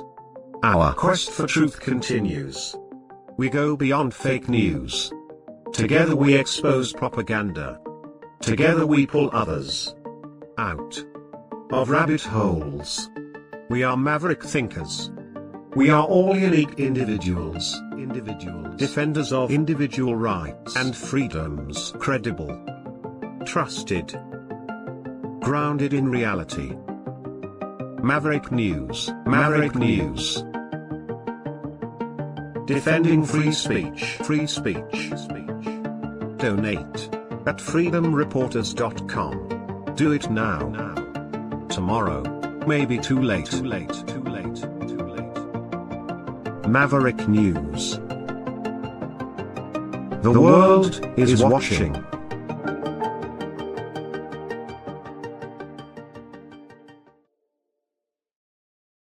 I hear from my headphones. Okay. Yeah, he might be able to hear you live. It'll be a delay, though. Anyway, joining us live now, direct from Oklahoma, Lori. Hello. Welcome back. Hey, good to talk to you. You know, I just had a quick question for Ian. Ian, can you hear me? Yeah, he can hear you. I can hear you. Great. So my question, while we're on the subject of this Montreal shooter and his manifesto, I see that, you know, once you really dig into the manifesto itself, there are veiled references to Jews when they refer to bankers, and a couple of references to Zionism and euphemisms such as that. But my question is, my understanding is he shot up that Pornhub office. He specifically targeted Pornhub, because he hates pornography, but also it's my understanding that Pornhub is a Jewish-owned company, and I wondered if you found any mention of that or if you had any knowledge about that. No, there's no mention about the fact that Pornhub is a Jewish corporation from my first glance, actually, because I did read the whole thing. But I mean, there's probably some part that I've kind of went through and kind of went around it. But no, there's no mention about it. The only mention about Pornhub is about the fact that women nowadays are kind of subject to, well, they will decide if they want to have a relationship or not, if they will have like a more libertarian, say, relationship with others. I mean, for example, being more polygamic or liberal in the sense of the sexualization of things. So yeah, basically that's what it is. And it goes around, over maxers that will actually, it's all about the gene, about the beautiful guy versus the normal looking guy wouldn't be the, you would probably choose like the better looking guy, and those kind of things. So it's all about that, and how decadent the society has become in the West. That's basically what his grievance is in most part. So I don't know if you could hear that, Lori. In a nutshell, nope, I couldn't hear a word. Okay, so in a nutshell, he's saying no, there doesn't seem to be any specific mention of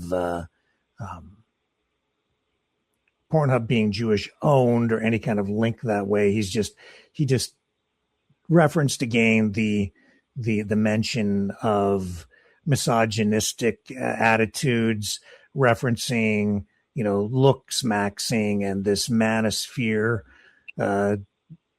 phenomenon that's going on right now, and the concept of men sort of needing to marry up and feeling like they don't have a place, I guess. But I understand why you're asking the question that you just asked, and I do see as well this ongoing, I guess, demonization of Jewish people as being perverts, promoting a culture of promiscuity and decadence and perversion, child molestation, all of the regular or the usual anti-Semitic tropes, right down to the adrenochrome conspiracy theories, right? So yeah, you see a lot of. Unfortunately, I spend too much time researching in Nazi spaces, I guess I would call it. Yeah. And they frequently talk about Pornhub. They talk about the porn industry in particular because there is a disproportionate number of porn film companies that are Jewish owned or Israeli based because it's the film industry, and Jews are disproportionately represented in the film industry. So much of this is in Hollywood. And so the anti-Semites really glom onto that. And for years, they've been spewing their hatred specifically at Pornhub. And you'll find a lot of that if you have the misfortune of being in those spaces. And so I kind of wondered if his manosphere friends were steering him in that direction. No, actually, she's right. Hang on. Ian is saying that you seem to be right. Can you elaborate on that, Ian? There's a lot of, in his grief, a lot of what women would do today, glamorification of their sexualization, as some would online or with friends would say, look, I did bang with 5 guys last weekend and whatnot, or those kind of thing, or even goes on OnlyFans just because they feel beautiful, they feel entitled in having money.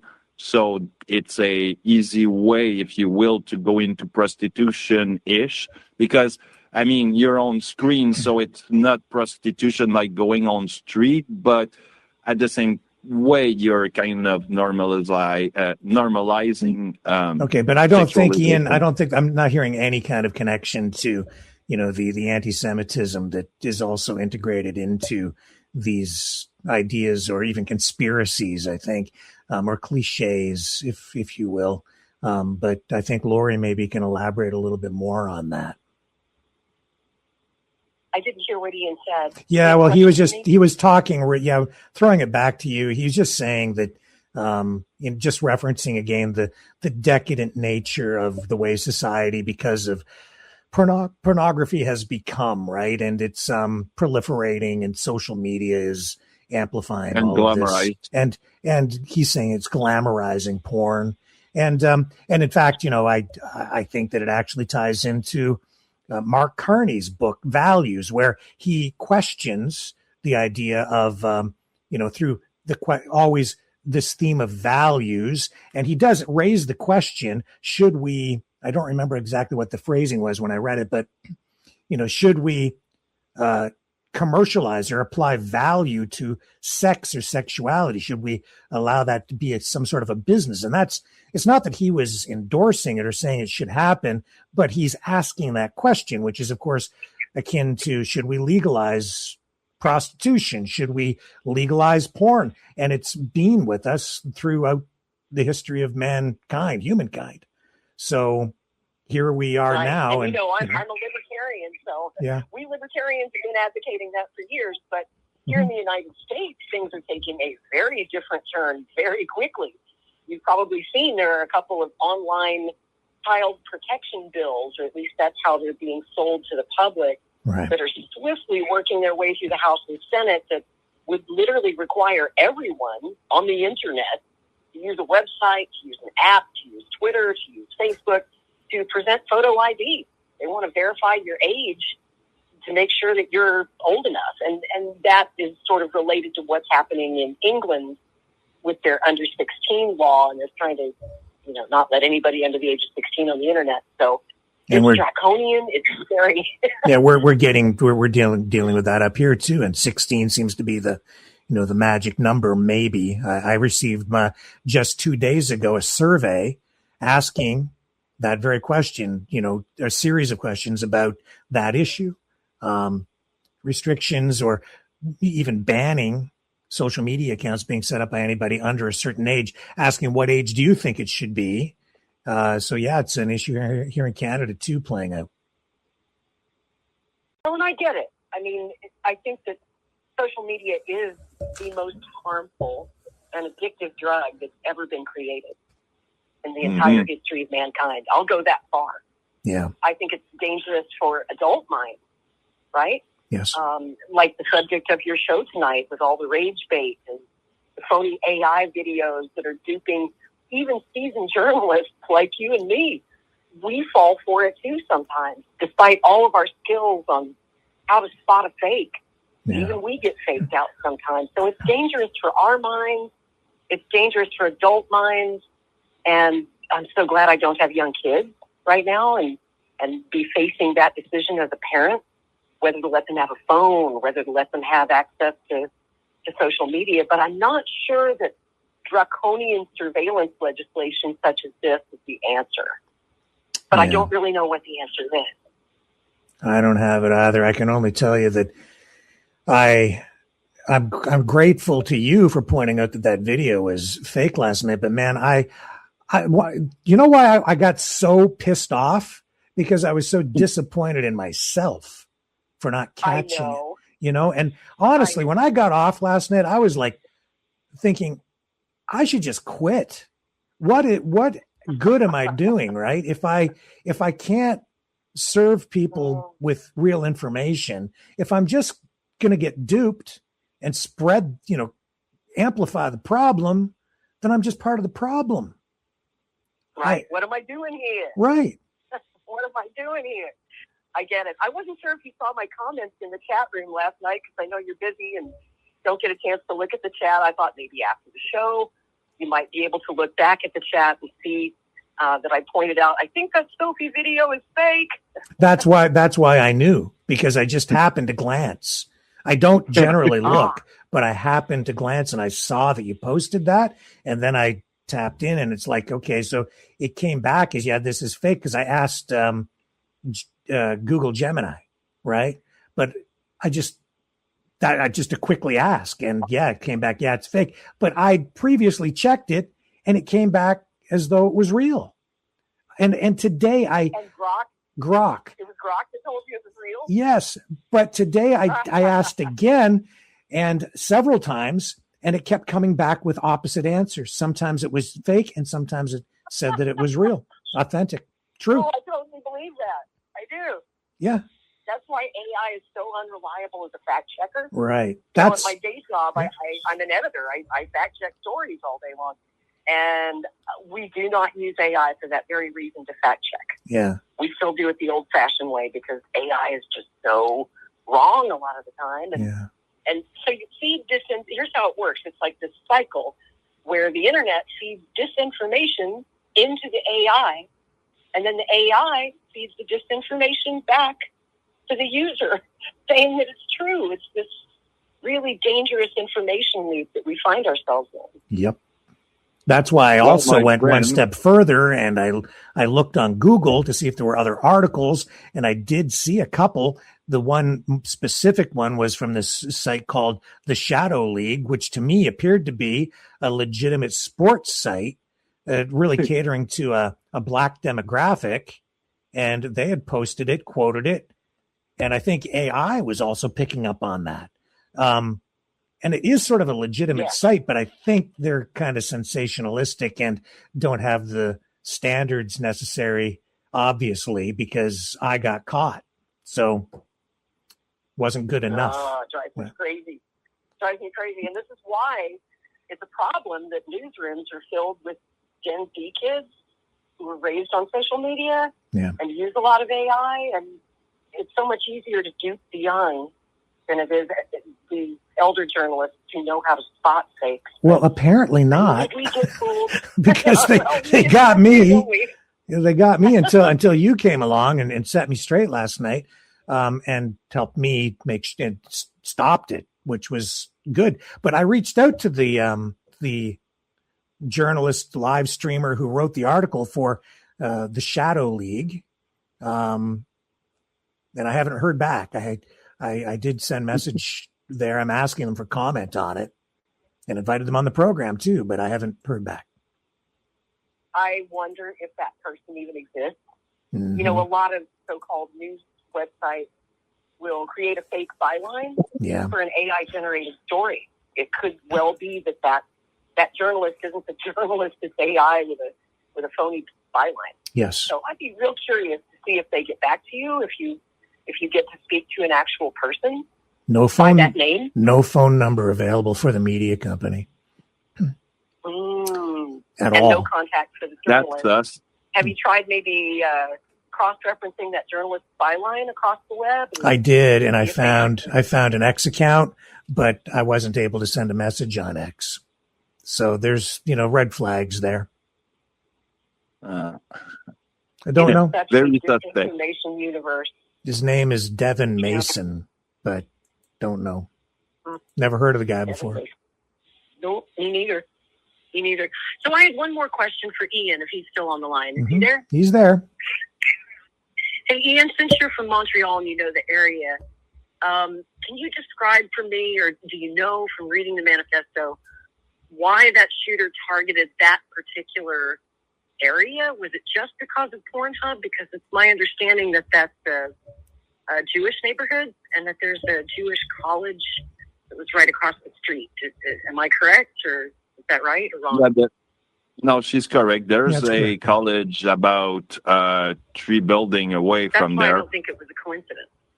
But it was right underneath, actually, the building of Pornhub, where the shooting started. So yeah, Ian is saying that's true, and I don't think there's any denying that. I think that's a very real thing. It was a factor, right, in the shooting. No question that he was anti-Semitic. That's true. It was a Jewish neighborhood. Pornhub was there. I think all of those things came into play. I did, go through much of the manifesto. I haven't read the entire thing, but what I found is that the anti-Semitism wasn't the overriding factor, not the major thing that was driving the narrative or the thought process through this manifesto, but it was a factor, clearly. So it sounds like this guy had every crazy conspiracy theory in the book. That's the point. Very true. It's everything. Because even Zionism wasn't used the right way.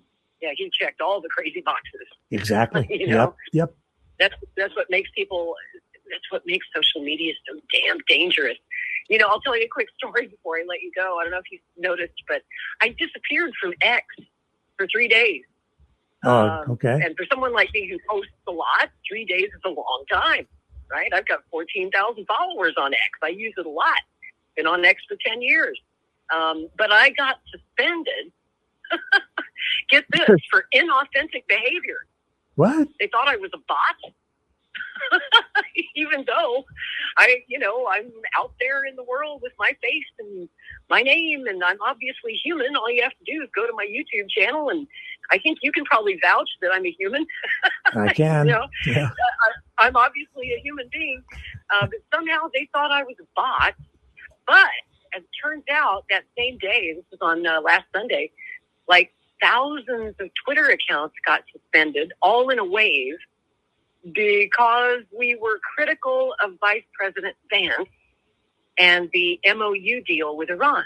Oh, yeah. And the thing that we all had in common, Rick, was that we had all interacted with the official White House X account, Rapid Response 47, which is run by a close advisor of J.D. Vance. Uh-huh. And if you paid attention to that account, they post some stuff on that account that is just so unprofessional. Not stuff that you would ever expect to find in an official White House account. And they were attacking critics of the vice president, critics of the MOU.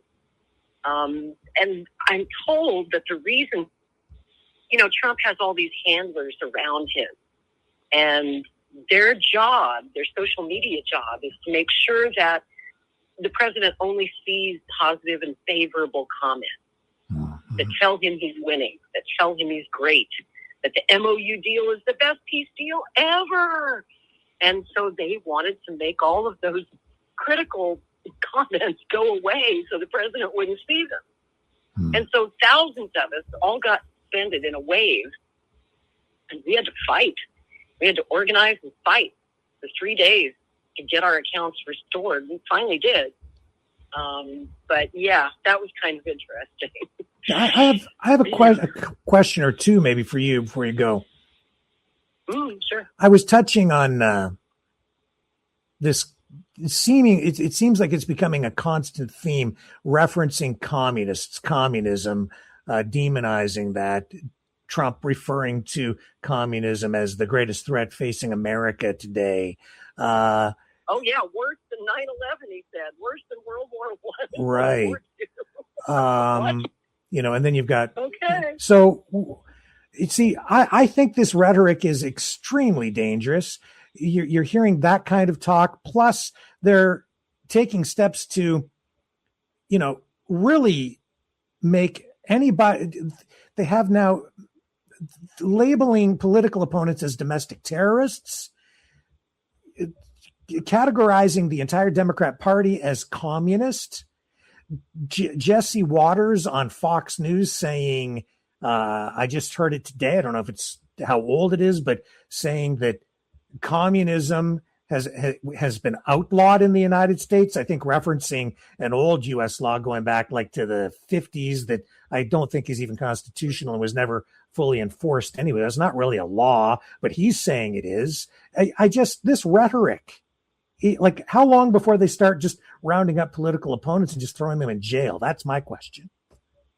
Well, they built all those ICE concentration camps for somebody. Eventually they're going to run out of aliens to deport, so they're going to come for us next. That's what makes this all so dangerous. And the law that he's referring to, if it's what I think it is, that was actually struck down by the Supreme Court, I think in 1957 or 58. Uh-huh. And basically they were at one time in the McCarthy era literally just throwing people in prison for being communists. Right. That's why I've been referring to this as sort of a neo-McCarthyism. A neo-McCarthyism. And the Supreme Court shut that down. Yeah.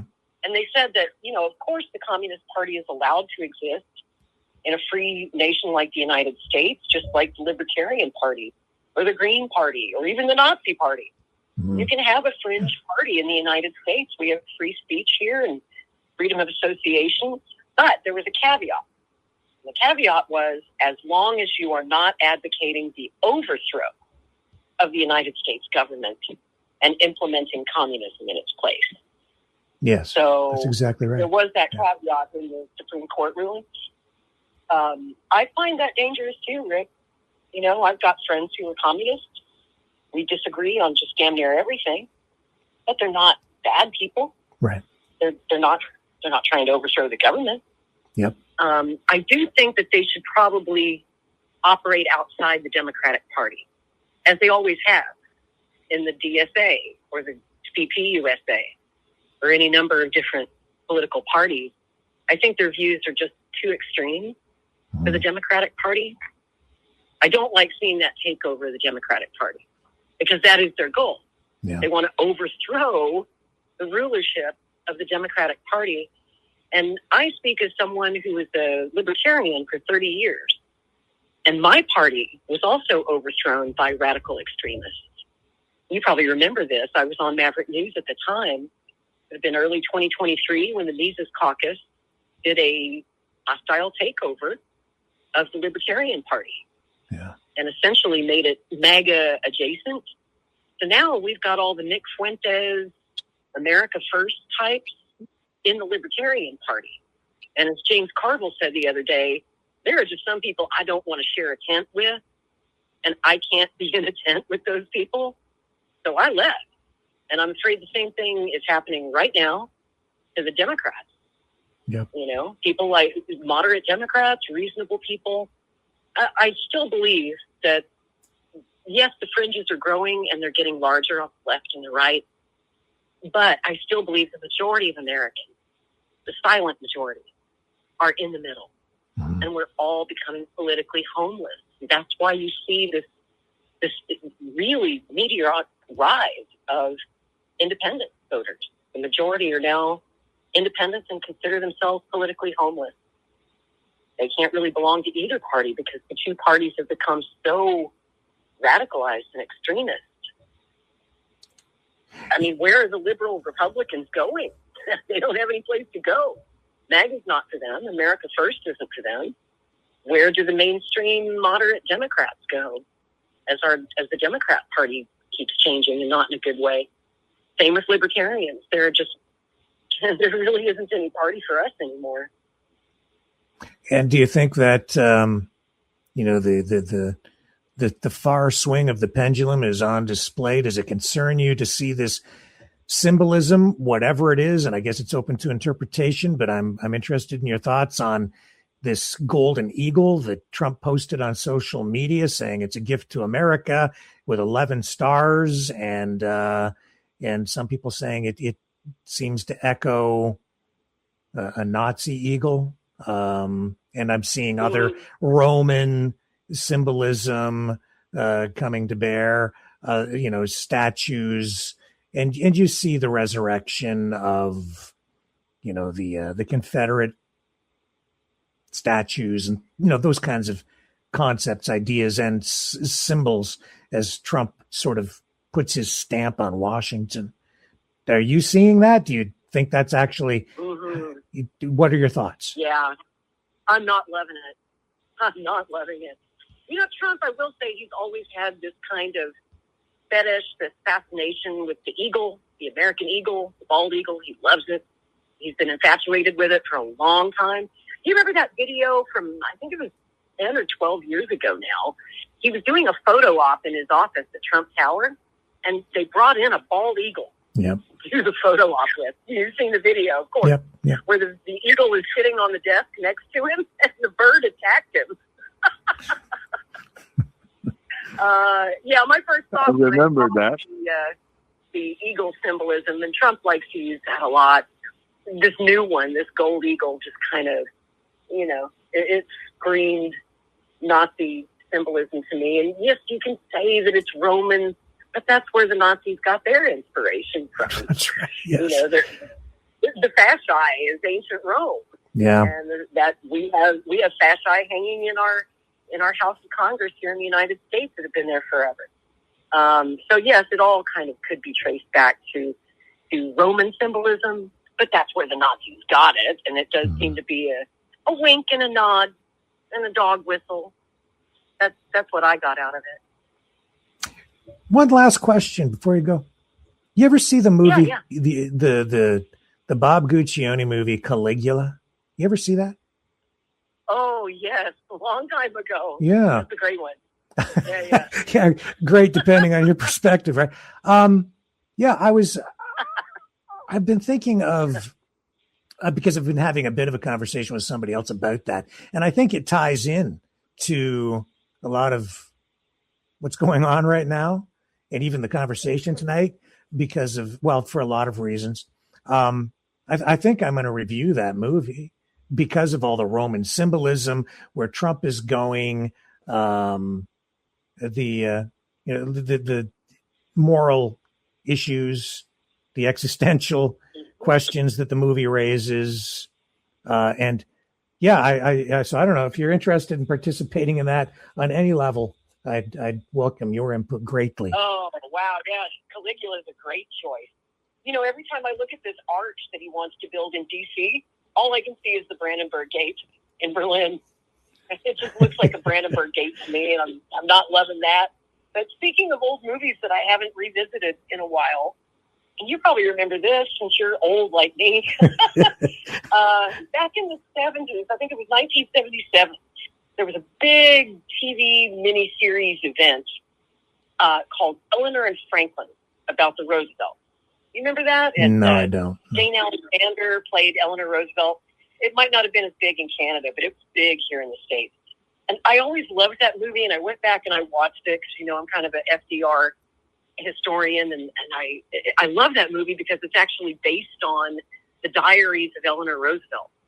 It's basically the whole story of their lives through her eyes, through her diaries. And it's very historically accurate, unlike a lot of Hollywood films. But something really hit me watching that, looking at 1932, the year he won the White House in the midst of the Great Depression. And, you know, people often demonized Roosevelt, especially during the McCarthy era, during the witch hunts, when they were going after the communists, and they were prosecuting members of FDR's administration, saying that they were outright communists. And yeah, some of them were. A lot of them weren't. But they often demonized FDR wrongly as a communist. What they don't understand about FDR, and I wish people would look at this today and understand it, especially President Trump. Trump has a golden opportunity here to do what FDR did. In hard economic times, when the people are getting angry, when the natives are getting restless, of course they're going to gravitate towards socialism. Of course they're going to gravitate towards communism. How are these socialists and communists getting elected? They're promising cheaper rent, affordable groceries, bringing down the cost of living, better jobs, health care, opportunities. Those are the things voters want. That's what got Trump elected. Right. Unfortunately, he refused to sign the housing bill this week, which is a good step in the right. And said, I did that, even though he didn't. It was a Democrat bill. But he just instead called because he loves high gas prices. I mean, this is hurting people. So, of course, that's next thing you know, you really do have a communist revolution on your hands. 1932. There were communist uprisings and riots and labor. And into his second term. And what he was trying to do was find a balance. Spoonful of socialism, a little social security, a little unemployment insurance, some of those good things that put them to use in a democratic society. But at the same time, what he was doing, that's what people don't understand. He preserved the capitalist system. Capitalism just enough to keep the communists from rioting and taking over the country. Box and start electing communists. It's time for you to listen to what they're saying.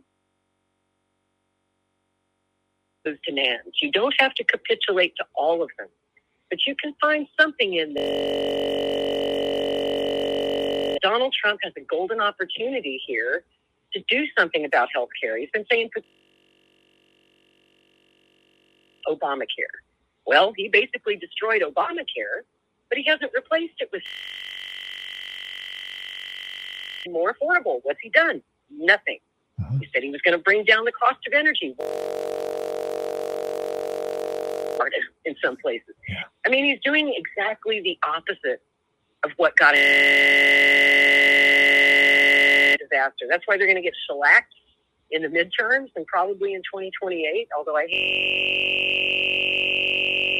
but, you know, he needs to save capitalism, and not just for him and his rich friends.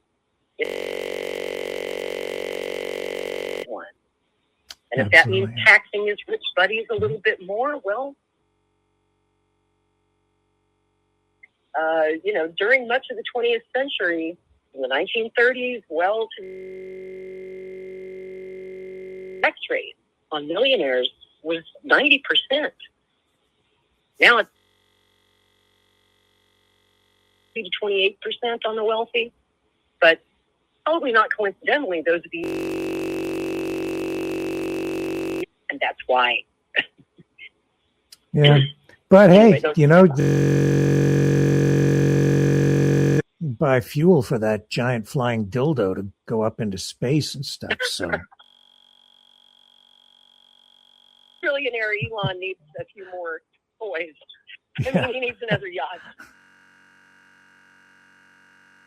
yeah. The poor trillionaire. And and I'm so glad you called in. And you bring here, and maybe what Trump should do is find a way to embrace a little more of the golden opportunity and less of. Exactly. Well said. Well said, my friend. A little less of that, and a little more of the thing. Yeah. Let's really get something done. Why the people elected Republicans and handed them both houses of Congress? We really want to trade on so many issues. I'm one of them. I very much regret for what he said, not for what he's actually doing. I'm horrified. As a historian, if I tried to project into the future and look back, especially the second term, it's not looking good. What can he really claim? He did seal the southern border. Our southern border is secure now. He stopped immigration, and that is a good thing. I voted for that. Yeah. I did not vote for mass deportation. You know, shooting American citizens. Right. I didn't vote for any of that. I didn't. A lot. Really, most of it is bad. And then United States history to surrender in a war that we and lose. I mean, it's one thing to fight a war and lose, right? We gave them a good for 20 years in Afghanistan, and we lost. We gave them a good fight in Iraq, and we lost. Fought. It doesn't make any sense to me. It's a huge kick in the... And believe me, our enemies all over the world are watching Trump get and thinking all kinds of thoughts. It's not good. It's the dumbest ever, and there's no B in that. You can drop the B. It's just the dumbest. It brings a whole new meaning to the phrase "weekend warriors," doesn't it? It's like we only right. Crazy. And then profit on the stock market and the oil futures market. And whoever heard of taking a 4-month break in the middle of a war? Iran on the back foot back in late March, early April. Blows the whistle and says, everybody out of the pool. Yeah. Ceasefire. Why did we stop? Why did we take a 4-month break? And just cooling their heels, sitting there waiting for orders, and they can't come home. Came there to fight, and they're not allowed to fight. And that's exactly how the Israelis feel, too. Every says that, no, you're not allowed to win the war. Not allowed to win the war either. It just seems to me he's kicking the can down the road. He's made with the oil-rich Arab nations, and believe me, that oil money does a lot of talking. So for all of you out there who think Jews run the world and that Israel controls the president, no, it's whoever's got the most money. That's about right. Yeah, that's right. The Arabs have a lot more money. Yeah. That's right. Yeah. Well, it's wonderful to talk to you, my friend. Always. Thank you.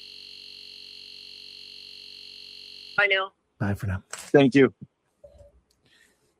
Okay. Wrap up tonight. Final thought quickly. Well, for you all Canadian, because I got a little suggestion for all of you, because it's French Canadian English, but the movie is called The Decline of the American Yarkan, which also preside the barbarian invasion. Quote with the Day of Darkness, if I do believe myself. So this is extremely for the time where it was done.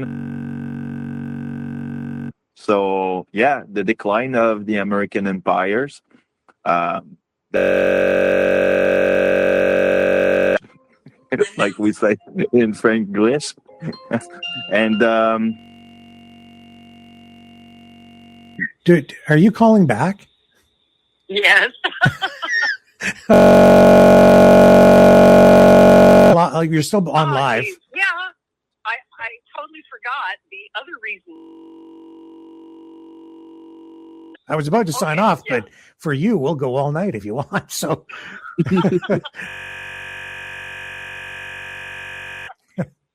I wanted to ask you if you'd heard the news, because you and I talked about news that Aubrey Cottle, the guy who hacked Give, Send, Go, and years ago, that he was actually sentenced last week to 18. I didn't hear that. Yeah, that one kind of slipped under the radar. I didn't know if you'd to watch every night. Wow. But they finally got him, Rick. They finally got him. What? What'd you say? You remember him. Oh, yeah. Laurie just covered it. Crazy guy. Yeah, crazy. Yeah. Well, you know, he's an OG hacker claim. Right. Although a lot of people in the hacking community dispute that. Early days of Anonymous and is kind of a legend in hacking. You know, Aubrey for years bragged that he was working with the Fed and busting child porn rings and things of that nature. I think last October 2025. He's been sitting in jail for quite a while. Arrested on a separate case that wasn't related to the Freedom Convoy Give, Send, in the hack of the Texas Republican Party. Yep. And doxed a bunch of the actual case that he's been convicted of here in Canada. He was sitting in jail for a while. They're giving him time served. Yep. By more than 6 months in prison there, but there's still from the United States. And we have an extradition request for him. Yeah, I don't know what's going to happen there. I know. He might do his 6 months. Throw him in a Texas jail for a while, or a good long while. That could be 20. So I think it's really interesting. His lawyers are arguing shouldn't be extradited, and that the United States should drop our charges because it would be person twice on the same charge in two different countries. Mm-hmm. But here's what I don't understand, Rick, and I never have, is of in the Freedom Convoy hack of Give, Send, Go. Yeah, or says he did. Yeah. Mm-hmm. Just because maybe they can't prove it. The thing about that case is, and so much about politics and all of the stuff surrounding that, he says something that even that doesn't necessarily make it true. Just because so right. who the hell knows? I don't know. Well, in Auburn, yeah, he's the guy who says he's anonymous, but he really didn't. He goes, I did it, I hacked the Freedom Convoy. I don't know, maybe he was just... They have no way of knowing. Maybe they didn't have enough evidence on him. Maybe they'll crack him while the States really did want to pull together a case against him. They charge him with the Freedom Convoy. If the statute of limitations hasn't expired on that, been what, 3 years, 4 years since that. That was 2022, I believe. Yeah, I don't think there's any issue with the statute of limitations up here on charging him with anything. But that being said, I think the government probably liked getting access to that information and having that stuff put out there too. So they may not be all that upset enough to hold him accountable for it, to be honest. It's funny you say that. I was thinking the same thing. I thought, well, maybe the Crown felt that he was doing the public a service by exposing that this Freedom Convoy was, in large part, funded by people outside Canada. Yeah. Mm. Yes, it was. Wealthy interests outside of Canada. Yeah, it's true. It was. Yeah. It is true that all did turn out in the end to be true. Mm-hmm. I know that there were Canadians who unfortunately also got doxxed in that hack. Yeah. One of them is in your chat room tonight. I forget what the username is, but she told me she was also doxxed in that hack, which is unfortunate. Because I think he just dumped it all out there. Canadians and American donors, all of their personal information was compromised and released. Yep. And that sucks. And there ought to be some kind of justice for them. Yeah, some people lost their jobs over that, yeah, they did. Which I thought was really grossly unfair too.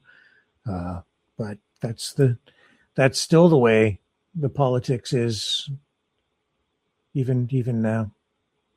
It's don't know how we need to get back to something in the middle and reasonable. That's what I think. We sure do. I still believe, Rick, that the majority of people out there are sane. They're not haters. They don't hate their neighbors. They don't hate their fellow man or woman.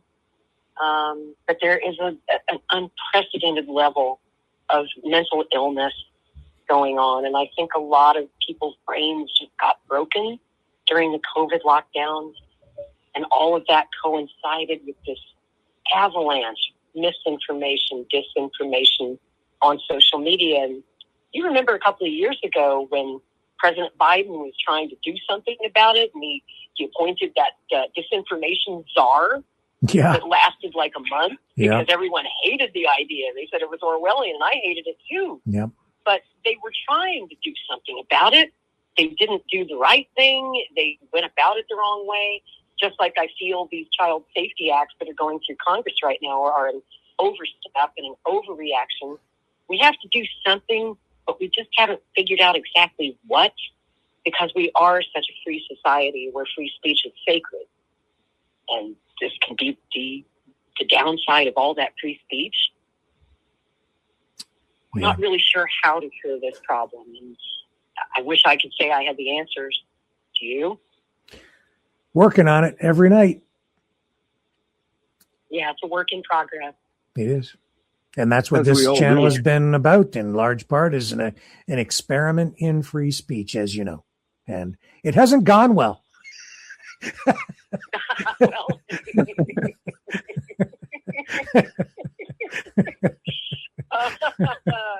I tell you what, man, some days just being on the side of the truth can be pretty demoralizing. And lonely. Feels like, Yeah.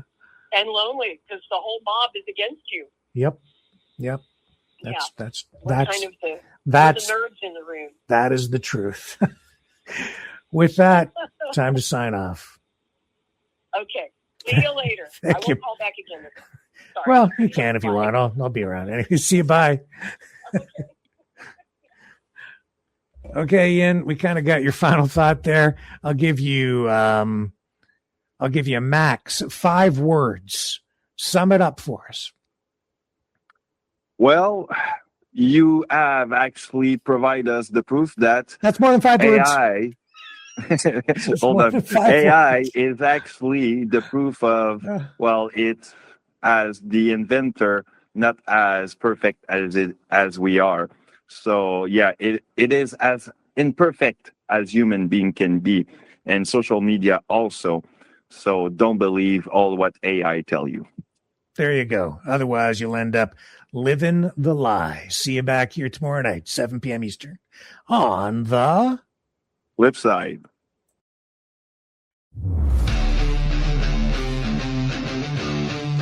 Welcome to the Matrix.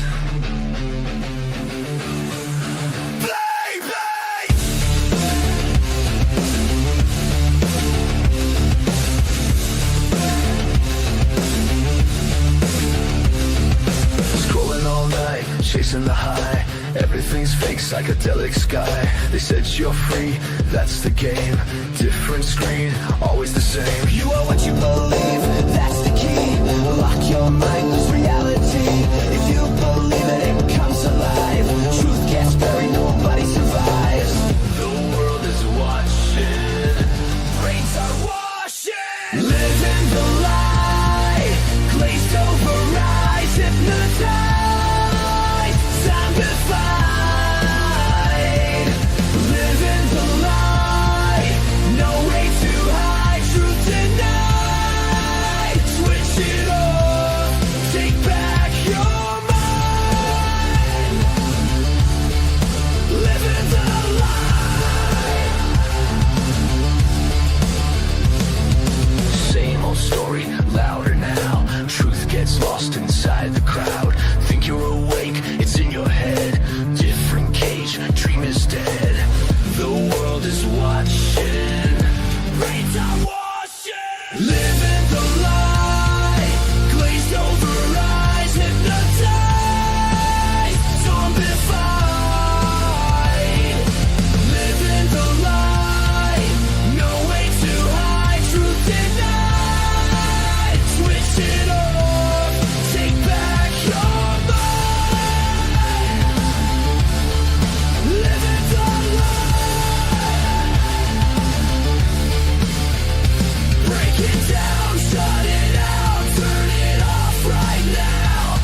This has been a Maverick Multimedia production.